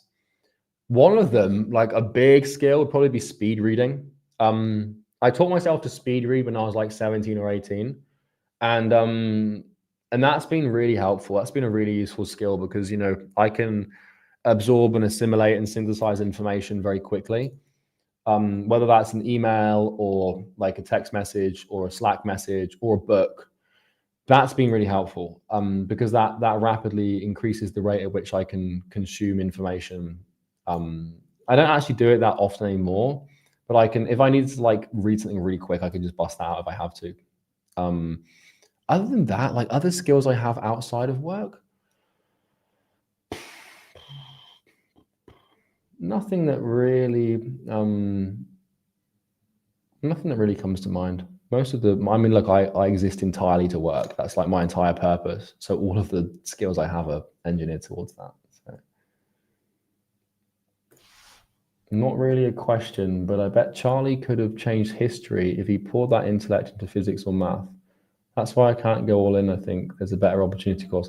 Now, I'm not that smart, man. Like, it might look like it because of the videos and stuff like that, but I'm definitely not smart enough or intelligent enough to be like a world-class mathematician or physicist or something like that. Like my power, my skill, superpower, if you want to call it, has always been in being able to understand complicated and abstract ideas and articulate them in a cohesive way. So that's like, I guess you could say maybe that's physics and maths, but like specifically to like persuasion, psychology, understanding people, business, etc. Like, have you ever got your IQ tested? No, I don't really want to know because like I feel like if I like this is the thing about like getting an IQ test is if I get an IQ test and it says I'm a genius, then I'm going to think I'm smarter than I probably am. And if I get an IQ test and it's lower than I think I am, I'm going to think I'm smart. I'm going to think I'm less smart than I am. I don't want to bias myself on either side of the equation because like, dude, you know what is the most insufferable thing? I met someone the other day and they had like an IQ of like 140 and it was literally all they talked about. Like they made it their entire personality. And I was like, you are fucking insufferable. They thought they were really intelligent. And this is the thing about intelligence is, and Socrates figured this one out. It's like the people that are actually truly smart are the ones that think they're dumb. And if you think you're dumb, then you try to be smart. Like if you're, it's very paradoxical, but like, yeah, you don't want to, I don't like IQ tests. I don't really care about them. I don't need to know that shit. Like Warren Buffett said, you can have a 100 IQ and sell the rest or something. I can't remember. Finn says, I got a question about choosing a business partner. At what point is it wise to join forces or better to be alone? I would definitely be a lone wolf from the beginning. Because like the thing is like, whether or not you're going to have a good business partner depends on how well you know yourself, how well you know your skills. And startup business partners tend to really not work very well together. You want to get quite far ahead yourself, and then you can integrate with someone because you'll know where you're weak and where you're strong, but you won't know that at the beginning, and neither will your business partner. As everyone is saying SMA is dead, but I'm reaching out of business and getting appointments, do you think it's just a lie and people are jumping? Dude, no, SMA is not dead, man. Like the only way for SMA to die is if businesses stop needing customers. Think about that. Like this, the people that say SMA is dead are just trying to sell you an AI automation agency course. Think about like you gotta critically think these things through, man. Which is obviously why you're asking the questions. But no, SMA is not dead, man. It's very much alive. If anything, like honestly, if anything, like I would rather start a social media marketing agency now than an AI automation agency because everyone's leaving the SMA space to go into AI. But if you go the opposite direction, like there's way less competition in SMA now than ever. It's like that it's becoming less saturated by the day because everyone's quitting and going to other shiny objects. Critical information reference. Yeah. So, yeah, but it doesn't really matter, man. Competition doesn't mean shit because everyone sucks anyway. So you'll be fine. If you don't have a specific niche yet, how do you know if they have problems to solve? If they have the financial means to pay high ticket? This is before you've picked your niche? Well, dude, if you haven't picked a niche, then you can't find the problem. So that's pretty self-explanatory, I think. Should we prioritize sleep or work? You should prioritize both. You can get to 6 figures by sleeping 8 hours a night. That extra hour, like sleep is an exponent. It's a force multiplier, which means like sleeping the extra hour will make you work probably 10% more focused than all the working hours you have, which means by sleeping more, you work more. Do you want to don't look at your time in terms of hours, look at your time in terms of focus, potential, possibility.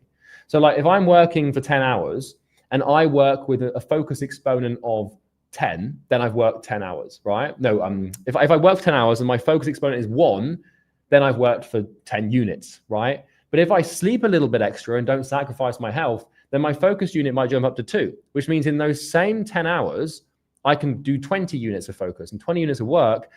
And then when you do the math and you subtract what you lost by sleeping, it makes up for how productive you were during the day. So I never in my entrepreneurial career have ever sacrificed my sleep, except at the very beginning, but I wouldn't do it again. How long do you sleep? Like 8 hours, sometimes like 9 or 10, depending on how exhausted I am. Like, dude, sometimes I'll go to sleep and then I'll literally just like sleep for like 12 hours. Sometimes I'll sleep and I'll sleep for 6. Like I just tend to wake up pretty early and just get on with it. Unless I've got early meetings, I won't set an alarm, but I'm usually up by like 6:30. So when are you going to have your first boxing match? This is a funny one because like the amount of energy and time and focus that would have to go into training for a boxing fight would be insane. Like to compete at a level where you'd actually like be happy with the work you've put in. Like I simply just don't have the energy to spend on that. So I train boxing, but I wouldn't do it. If I do 150 cold calls a day, what's the average meeting booked from that? Depends how good you are at cold calling. Could be none, could be 15. So, it's so contextual, man. Do you drink caffeine or supplement anything? No. Dude, I'm one of the only entrepreneurs in this space that doesn't do anything. I run off of beef, fruit, and water. That's not to say that like caffeine and nicotine aren't conducive to productivity, but I don't supplement anything else. So I used to drink coffee. Who in here drinks coffee? Let me see. Who drinks coffee? You guys drink coffee? Let's see the addicts in the chat. Yeah, you guys. Some of you say no. I'm curious, like for those of you that do drink coffee, have you ever tried to quit before? Like, and also like if you tried to quit and you couldn't, like why did you? I prefer cocaine. Could you imagine like if like some like business guru came out and said that, like, I'm telling you, like, because people are stupid. Like, imagine if some business guru came out and said that his key to productivity was like cocaine.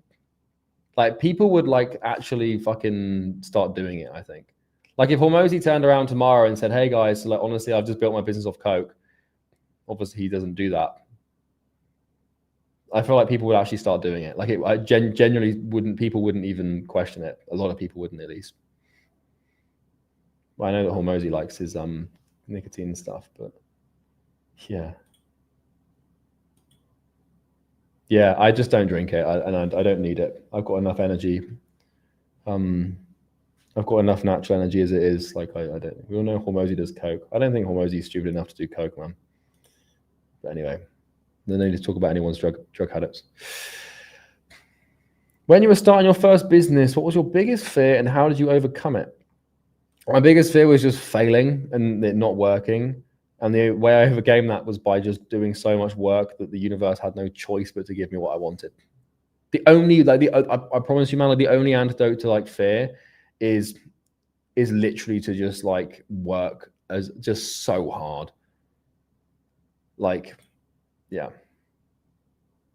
that's it. There's no other real way. Like, there's loads of ways you can dance around in your room and tell you love yourself 100 times, and you can try all sorts of methods, but nothing beats work. Like, this is a good question from Philip. How do you personally invest your money? I'd love to understand the portfolio structures. What asset classes you invest in, and how do you think about risk and stability? Yeah, dude, I invest very passively because I'm just stacking cash and stacking liquid assets for future business endeavors. I don't really have like personal portfolios and stuff. We just basically buy bonds. We buy really low risk, low return shit. And then we also just throw like some absolute wild card plays into crypto. And that's it. Like, we don't have houses, we don't have real estate, we don't have any sort of like anything else crazy. We just buy low risk, low return assets with decent interest rates that are very liquid. And every now and then we just throw like $1 million in Bitcoin or something, or some stupid crypto thing, and then cross our fingers. But that's just more for the fun of it. What do I think about day trading? I'm not smart enough to beat the market, man. How many hours of work is enough to grow? Everything you got, man. Depends how smart you are with your work. And it depends if you're working on things that bring high leverage and all those things. Like, it's not about how many hours you work that make you successful. It's about what you do with those hours, man. Because, like, you know, it just depends on, like, are you working on stuff with high leverage or not?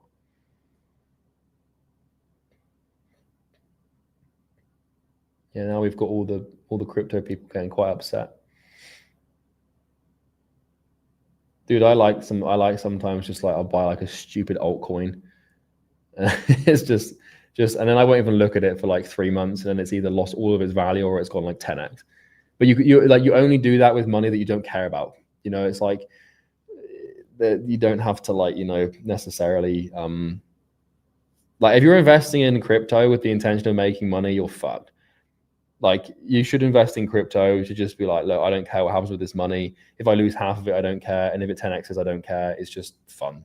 That's kind of my philosophy for it.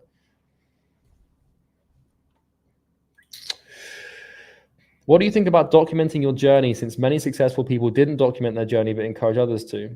Is it wasting time? No, I love this shit, man. Like, I documented my first like year in business, like personally. I've got all these videos on my phone, and I love going back through and watching them. Yeah, it's a good thing to do, man. It's a really good thing to do. Are you currently in level 6 discipline? This is a reference to unrelenting discipline. I'm pretty high up there at the moment, man, and I have been for a few months, and I'm getting to that point now.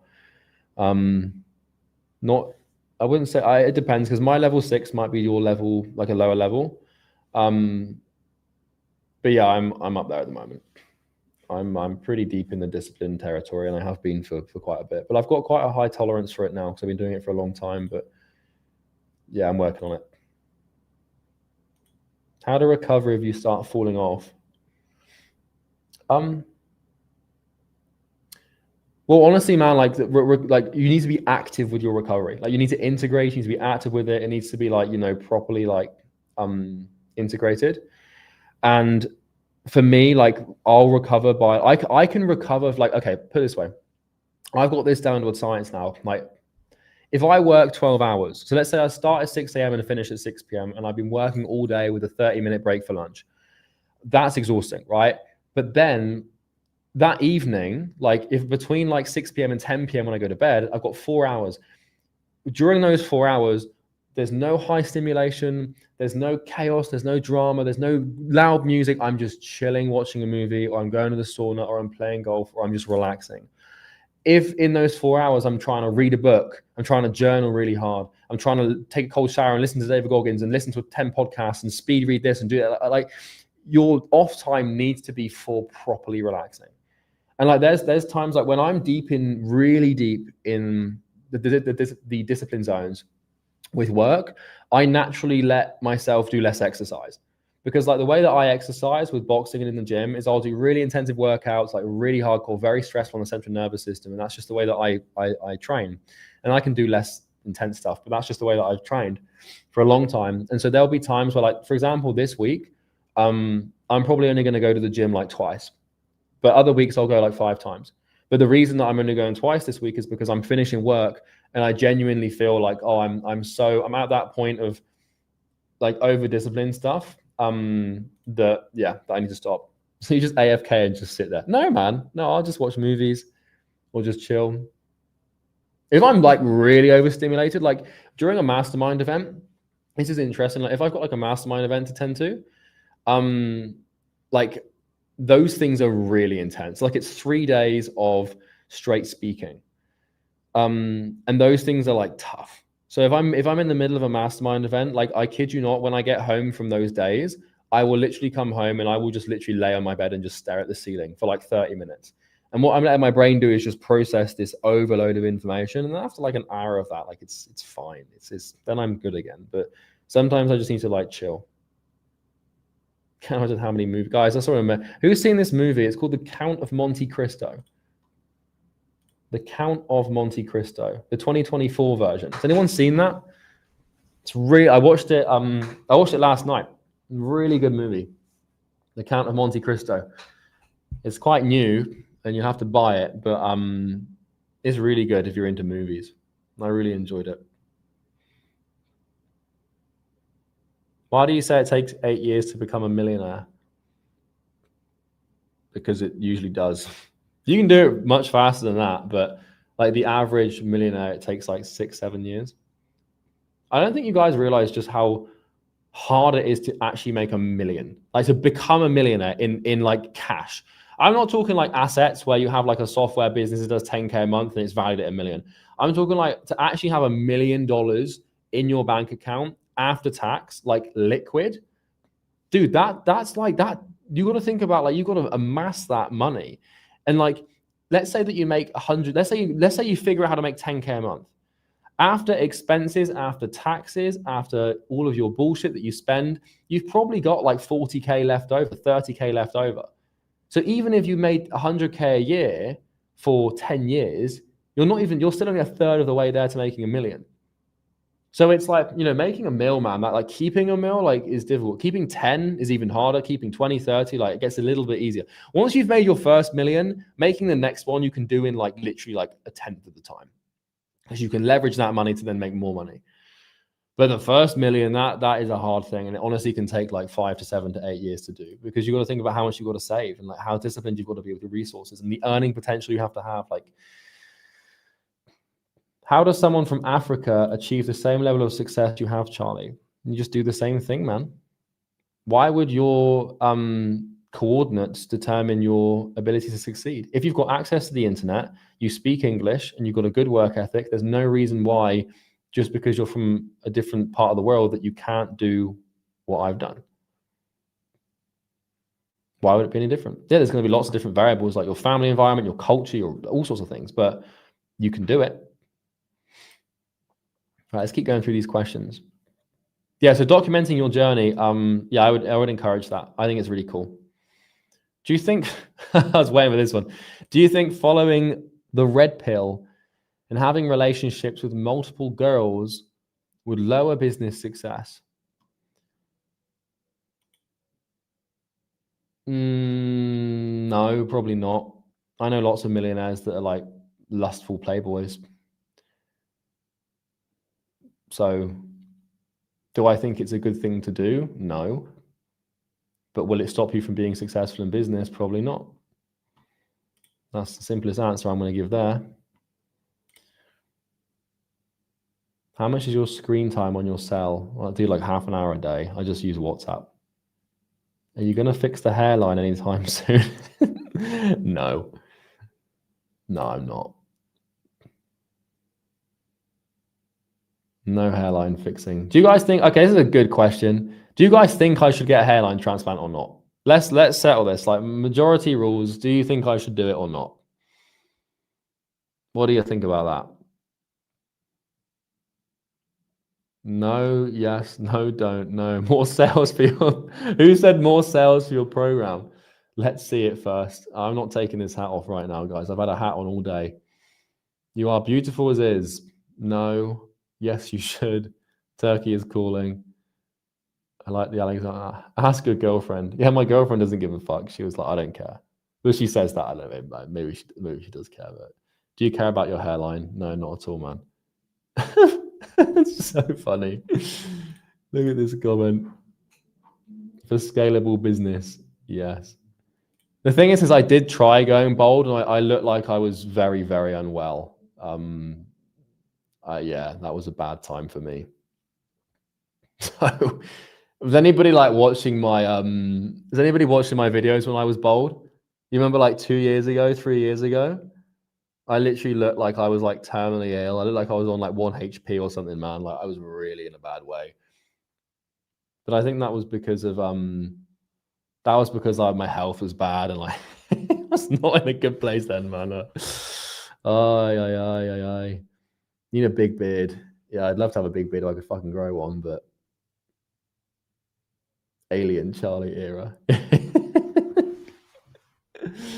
Yeah, 1 HP, man. I was really like, I was on the brink of yeah, man. I did not look well in that era. I was vegan at that point. Would you fucking believe it? Like, I was like, I thought meat was evil, so I went vegan for like 6 months and shaved my head, and I literally looked like I was on 1 HP. So, word of advice: you can do with that what you will, young men and ladies. I don't know why I'm calling you guys young men when you're probably only a year or two younger than me. Thoughts on Sam Evans? I like Sam. I really like Sam. I'm a teen. Should I get into the academy? Yeah, you should, man. All right, let's keep going through these questions. I've been trying to run an agency for 11 months. There's been months where I'm making 2,500 and 300. I've been debating on going all in on sales and mastering closing to make more money and then use it to fund the agency. What are your thoughts on that? Well, first of all, an agency shouldn't need funding. That's the first rule to starting an agency. The reason we start these businesses is because they require no funding. So I wouldn't, dude, what do you want? Do you want like only go into that? You only have so much time. Torrin, how old are you here? You look like you're about in your 20s, right? So you only have so much time, man. Do you want to be an agency owner or do you want to be a high ticket closer? You kind of got to pick, because you're going to get the same experience of being a closer by being an agency owner. And also as well, like the reason you're not making money in your agency is probably because you're not booking appointments. And so it doesn't matter how good you become at closing and learning to close. If you haven't got the skills to book appointments, then there's no point. Someone said I look like a chemo patient. That's violent. Jeez. How do you perceive your life, and what's one core belief that defines your worldview? How do I perceive my life? That's a very abstract question, man. I'm afraid I don't have a top of mind, concise answer for you there. What's this then from Adith? I'm making 1K a month with fitness coaching. The idea of mastering a single skill, such as copywriting, sales, or video editing, to get to 10K a month is super enticing. Dude, you can get the 10K a month with fitness coaching, man. That's just shiny object syndrome. So I always stick to fitness coaching. Guys, I have a question actually. I was going to ask in the community, but I'll ask you guys since we're here. If you had to define the content in the academy in one word, what word would you use?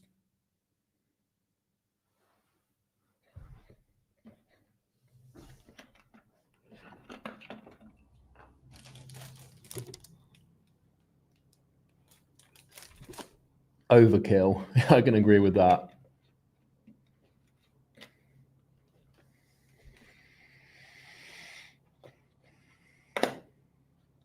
I'm looking for the bad ones.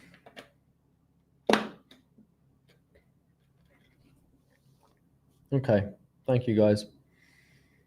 I was genuinely worried, like, that when I launched it, that the videos were going to be like too long, and that like people weren't going to watch them, and people were just like going to hate them because people were going to say I was like rambling or some shit. Like that was genuinely like my biggest fear, that like people were going to hate it. People were going to be like, oh, I can't do this. It's too long. And, you know, I can't be bothered and all these things. That was like my fear. Yeah. Thank you for the microplastic comments, guys. Don't worry. I'm all right.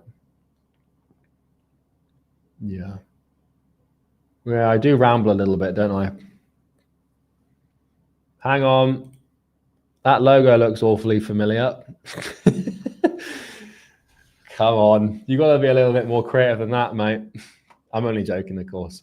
That's brilliant. Fun fact, I designed the I designed the Imperium Academy logo in literally like 1 second. It's funny. Thought I wouldn't catch out the logo. What do you think about TJR? I don't know what TJR is, man. All these fancy acronyms, mate. I'm a boomer. I got no idea. What software are you using to stream and bring up the comments? I'm using StreamYard. TJR trades. Again, that doesn't help me. I don't know what TJR is a person, is a trader. Dude, you guys have to realize, like, I am so disconnected from all this shit, man. Like, I don't know who anyone is. I didn't even know that Kim Kardashian and Kanye West had broken up until someone told me the other day. Like, I don't know anything, man. I'm like a fucking boomer. I don't have any social media. I don't watch any news, and I spend my entire life just working. So unless someone tells me something's happened, I just don't know. You should be lucky you don't know TJR. I know, man. I'm just working. I'm just working. Base boomer. I got the hairline of a fucking boomer, haven't I? Right. After doing the niche selection process, I have 2 niches that are viable. In the first niche, I have lots of knowledge and experience, but I'm less passionate and interested. And the second, I have almost no knowledge and experience, but it feels more purposeful and I'm more drawn to it. Which niche should I choose? I mean, dude, look, for the sake of you just achieving financial freedom, I would probably be a little bit more inclined to do this one because you're going to get more results faster. And once you start making money from it, like the passion, the interest, like, dude, get to like 10K a month with this first. And then if you decide like it's miserable and empty, you can always go down the purposeful route. But this just depends on how much you need the money, man. So yeah. Nah, keep doing this alongside it, Akbar. Keep doing it alongside. No, you should serve the US first. How do I present that I want to do it for free because of no experience without sounding like a beggar? Don't.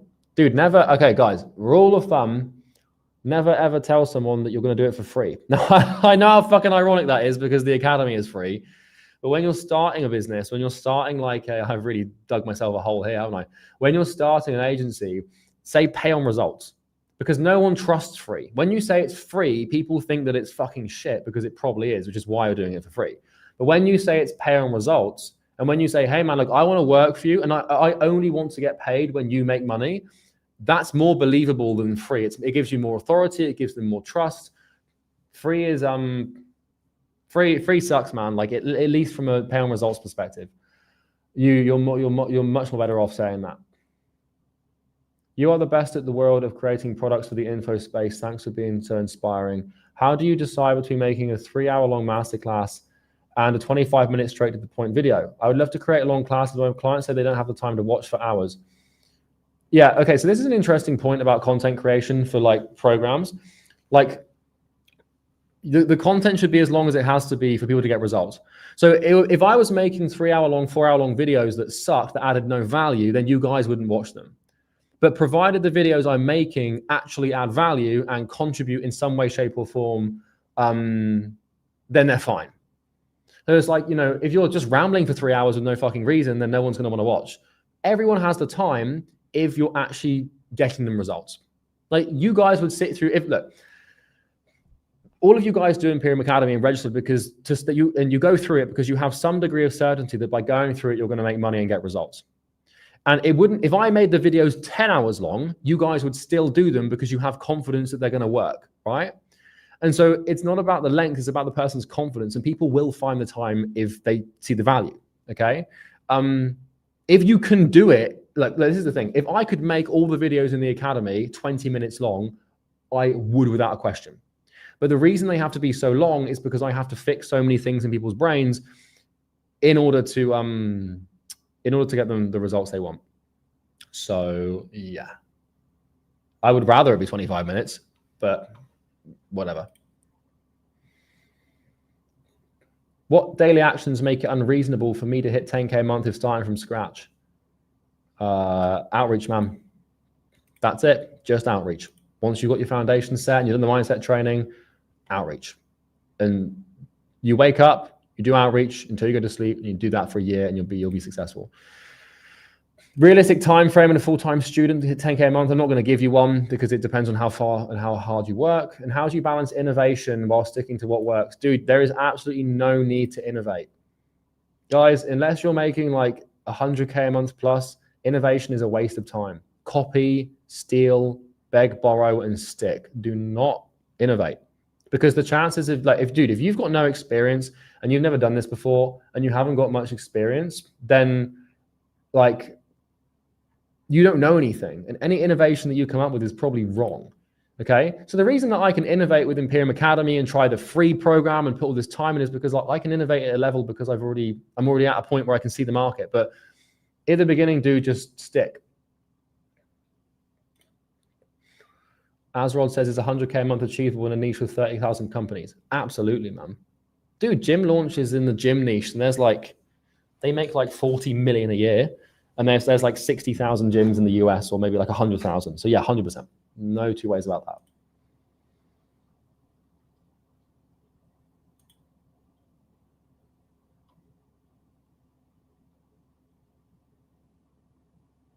Okay. Is it possible to combine university and business? Yeah, it's harder, but it's possible for sure.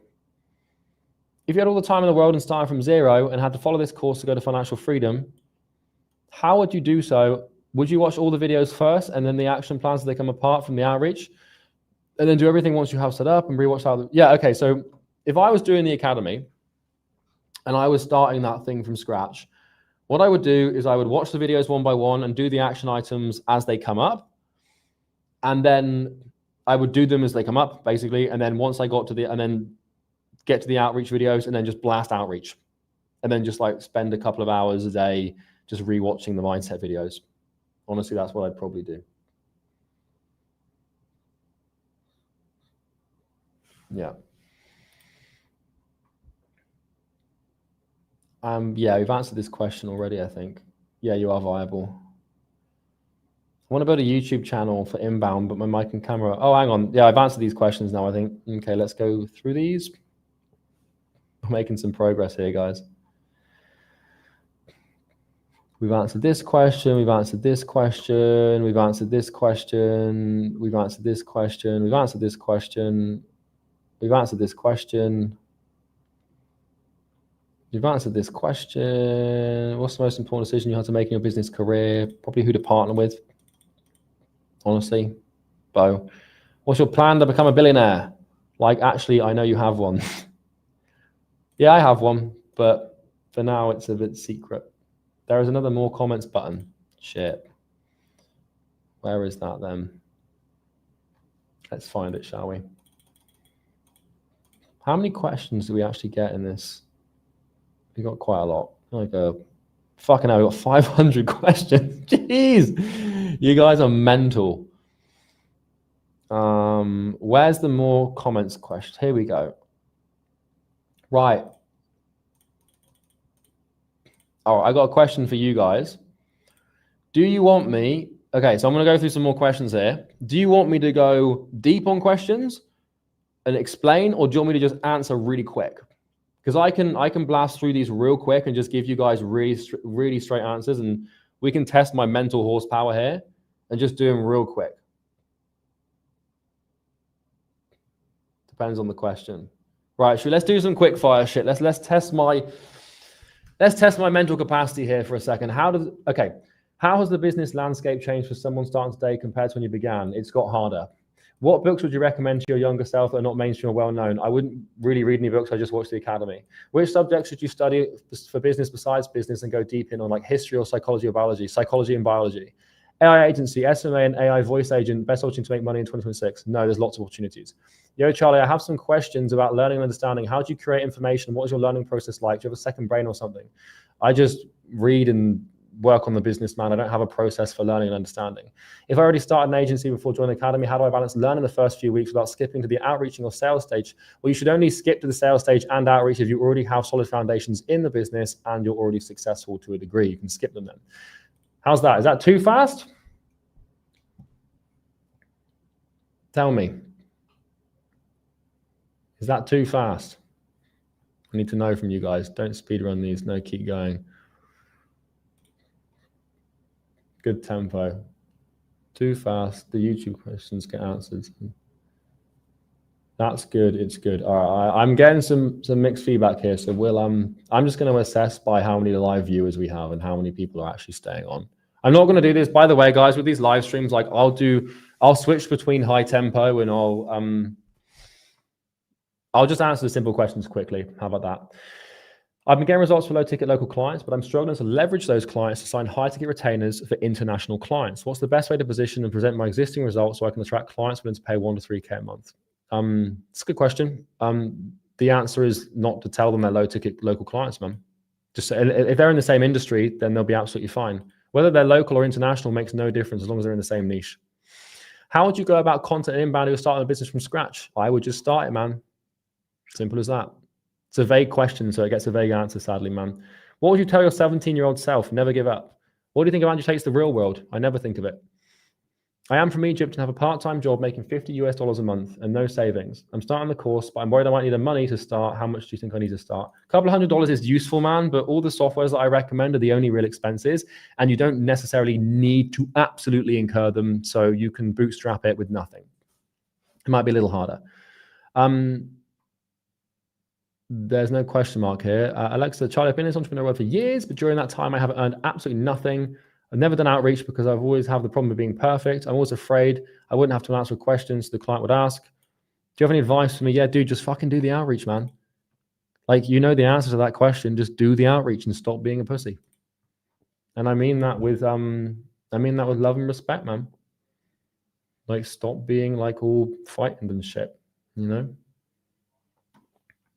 How was that? Too fast? Too slow? Do you guys prefer the deeper answers, the more chill answers? Like, I need to know this shit, guys. We're building this thing together. My massive water bottle here. Perfect speed. Oh, that looks a little bit more like it then. See if we can speed run fucking 500 questions. It's a good little practice for mental horsepower, guys. Sniffed a few lines. That'd be awful. You guys would definitely know about that if that happened. Yo, chat. You're welcome, Alexa. Okay. You can't change. This is a long question. You said that you can't change. I'm just going to read this, guys.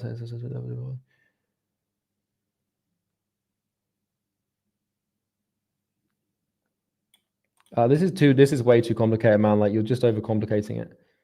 But all the feelings of the problem is when you change something.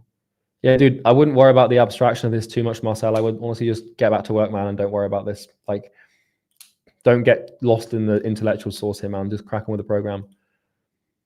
Can you tell us about your journey in getting started and how you bore through the first 3,500 calls to get your first sale? Yeah, I just did the work, man. I just made 100 plus cold calls a day for my agency for like a year and got it done, man. There was nothing else really to it than that. Yeah, we got it done. Is there a way to boost results someone gets from the mindset modules by using them in a specific way or adding specific action items? Honestly, man, just listen and then just like do the exercise at the end where you create your self-transcendence document and just look at that thing and read that thing as many times as you possibly can throughout the day. The more you expose yourself to those affirmations, the quicker you rewire beliefs and behavior. Is it worth to use a service to open my company abroad if services like Stripe are not available because of location? Yeah, 100%. I've noticed you have an amazing command of language. You can change speed, volume, and tone to convey different effects and speak with emotion and confidence. How did you learn to do that? And do you recommend anyone or any methods to practice or improve these skills? That's kind of ironic considering the speed of these questions. But honestly, man, the way you become more articulate and command language better is by just speaking more. Like, you know, you got to realize I've done 3,000 sales calls. I've done 400 YouTube videos. I've recorded thousands of ads. Like, it's literally just by doing it more that you get really good at being able to articulate yourself. And not to mention the thousands of hours of program recording I've done as well, and the tens of thousands of hours of content creation from a PDF perspective as well. So that's just practice, man. I've never ever worked on my ability to speak, ever. It's just by working that I have it. My outreach strategy will be cold calling. Should I aim for a target like 100 a day and start doing that amount? Or should I no, dude, don't get used to it. Don't start small and get used to it. Just you should, dude, the whole outreach thing, just do as much as you can in the time in which you have. That is it. Don't set a number per day. You want to have a target, but just do as much as you can. Overshoot the target. Cold calling is prohibited in Australia or in Austria. How can you still reach potential customers? You got cold DMs, you know, you've got cold email. And if you're saying like all those things are prohibited, then you can't really. When should you transition from done for you to done with you? Should I find my first 10 clients, build a strong case studies before transitioning to, yeah, 100%. You want you need 15 successful clients first. Then you can transition to sort of a more DIY model. Would you set up some onboarding questions? Hey, this is from Mag. I'm not sure I understand this question, Mag, I'm afraid. For the free school group, would you set up some onboarding questions? How would you animate it? Sorry, I don't understand that question, I'm afraid. Sorry, Mag. Slow down, brother. Yeah, so now I've got people saying slow down. So let's, I'm going to try and figure out a pace for these calls that doesn't like burn everyone out and make everyone feel all chaotic and stuff. No, speed up. I'm just gonna do it how we think it should be do it. Keep the pace. Speed up. It's good. Yeah, you guys are like hungry for this shit. You want me on like 2.5 times speed, don't you?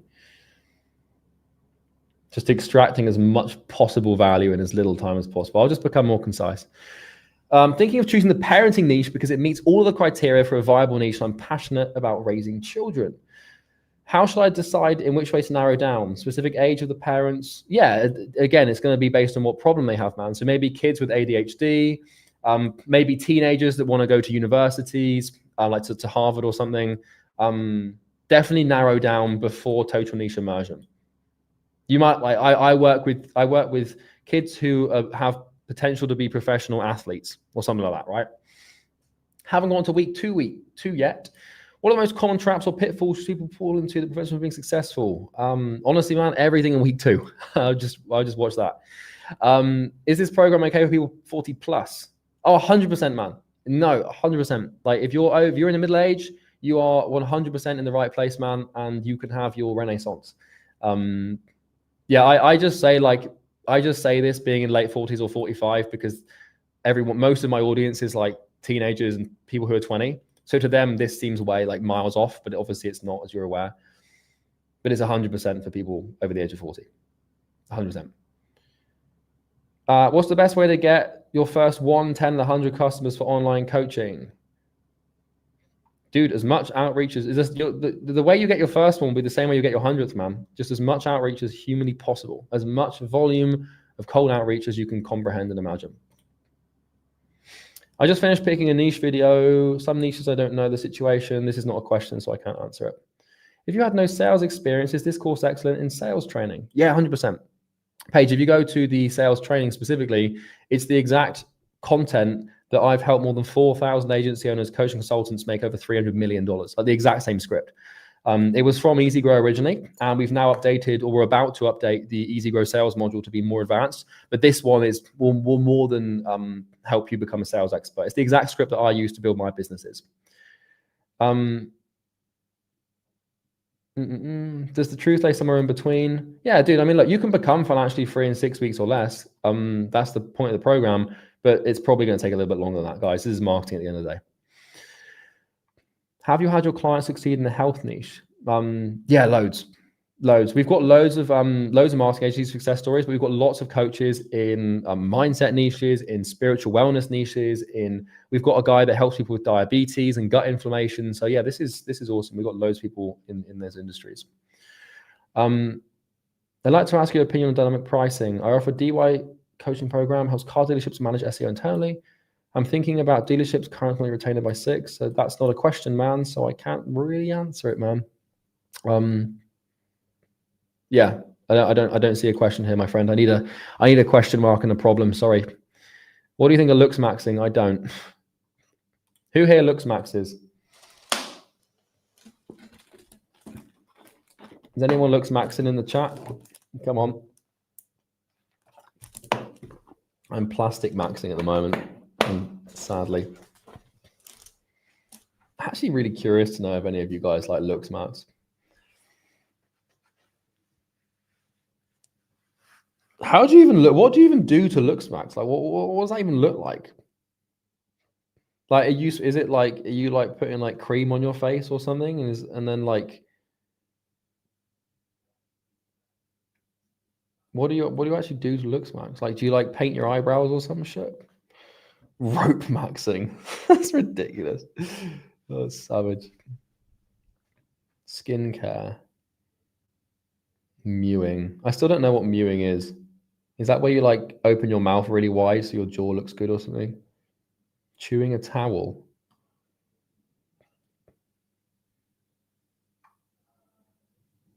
If I say I'm handsome enough times, would that be enough instead of Looksmaxxing?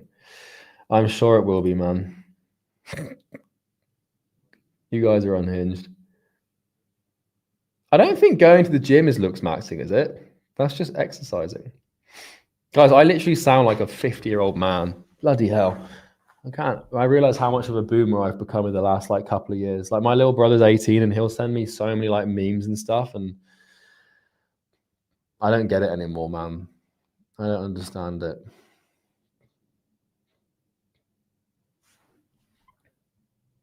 I used to do freelance marketing for several businesses. I decided to focus on one industry. And based on my results, I've always wanted to sell a simple deal. Yeah, you need to. Okay, so this is a pretty simple question, man. Like, you need to get at least 15 people results before you can do DIY. Yeah.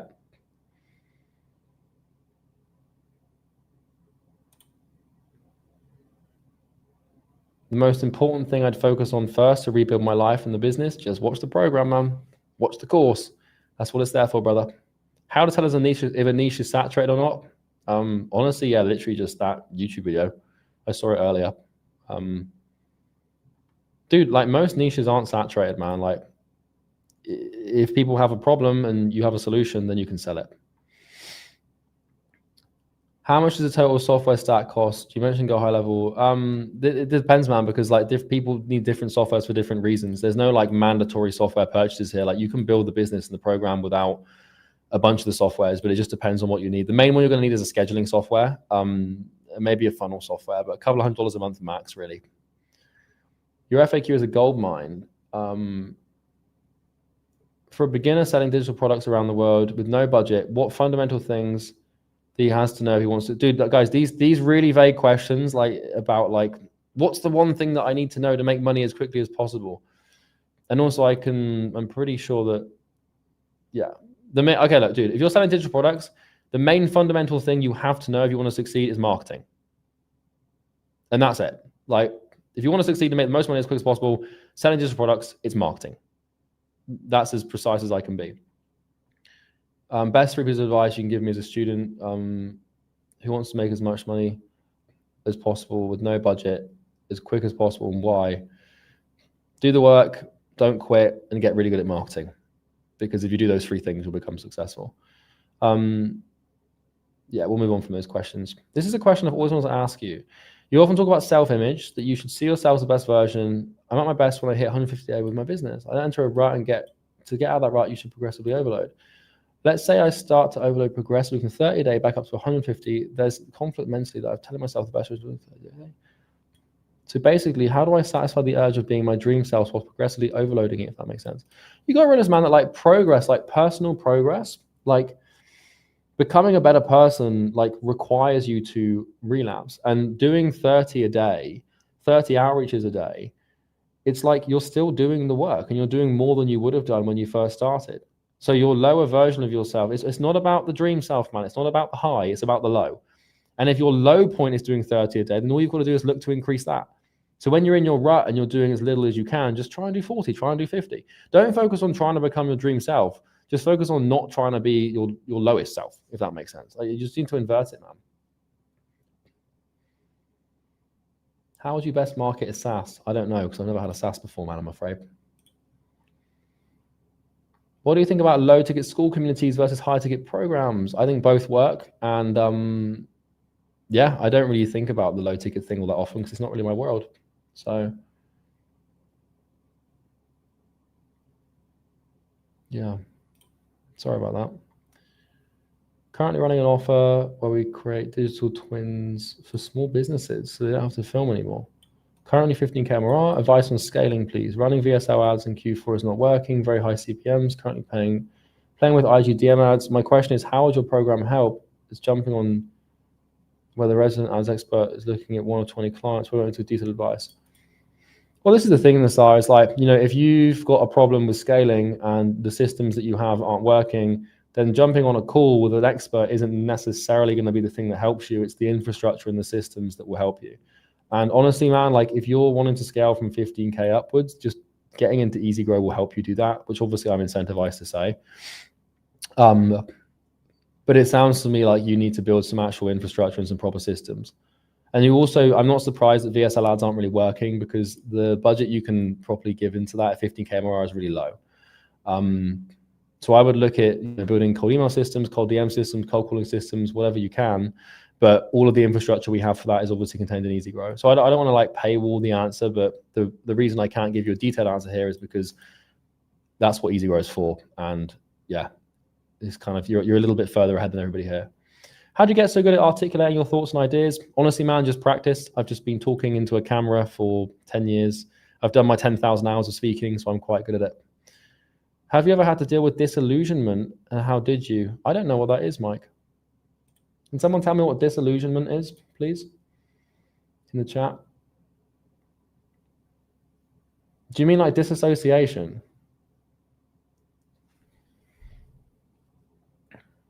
I don't know what that is.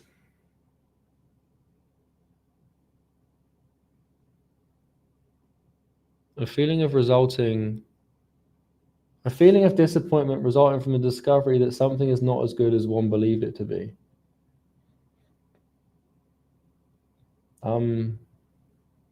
You just move on to the next thing. You get disappointed because you're like, shit, it's not as good as I thought, so the next thing must be right. I think that's kind of it, man. I've never really had to deal with, I don't have a strategy for dealing with that. I just work. I don't care about the outcome, man. I don't give a fuck about the money or the end goal. I just care about working and building shit. And I'm never disappointed when I'm actually working and building stuff. So I suppose that's that answer. You read a lot of high-level books. How much time did you spend a day reading? I don't read books anymore, but I used to read all the time. I did loads of reading when I was like 16 and 17 and 18. I read loads before I started my first business, which helped a lot. But nowadays I don't read so much anymore because I'm so busy working. So, all right, guys. Well, look, let's do a bit of quick fire in the chat here, like some real quick fire questions. And I'm going to go because we've been on here for 2 hours nearly. And I know that I've only got like, how many questions do we have left in here? Look, this is crazy amount of questions. How many questions did we actually get to? 540. Yeah, sadly, I haven't got the capacity, either time or energy-wise, to answer 540 questions. But next live stream on Tuesday, I'll do another post on Tuesday daytime. And we'll do that. And then you guys, if you have questions, just be in the community ready to ask the question because I'll go down from the top. Do you and Beau have arguments? No. Beau and I have never had an argument. Like, we've never fallen out. about anything, because we have the same goals, we want the same things. Like, yeah, we've never fallen out before. Guys, I know that like obviously I'm going to be close to some of your questions. I'm really sorry about that. But it's like, if I did yours and somebody else would say the same thing, I'm very sorry. If I could answer them all right now, like I would love to, but there's only so much brain that I've got to go around. So I'll do that again next week on Tuesday. I'll put a post up being like, what questions do you have for the live stream? And then we'll answer them. All you guys got a little glimpse of the hairline there. Who saw it? It's not looking pretty.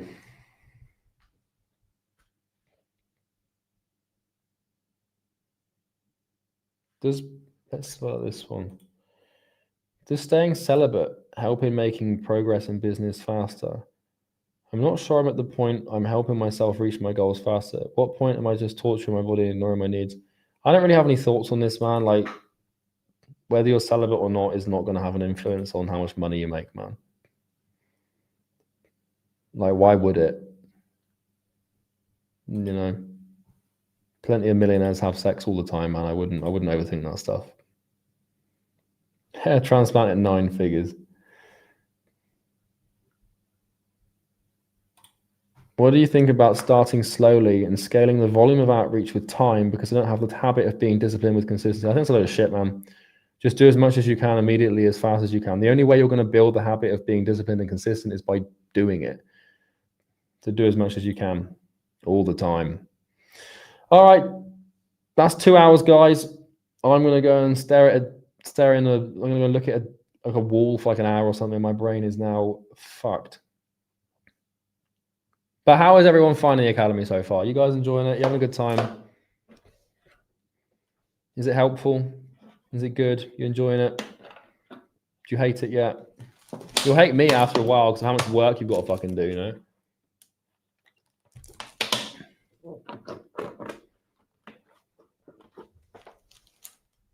I'm on week 2.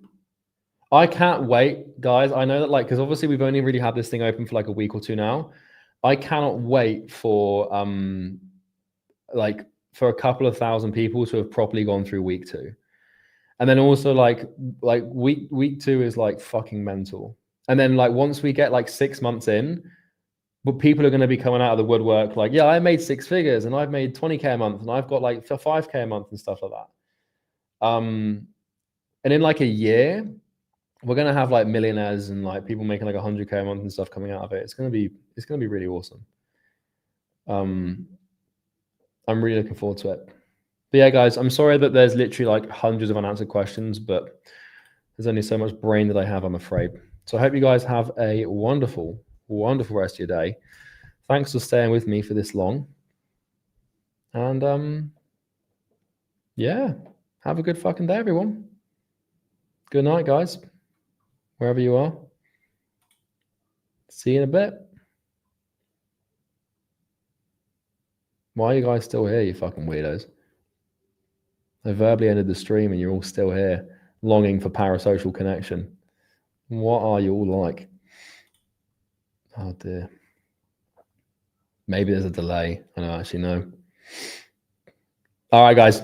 See you later. Peace and love.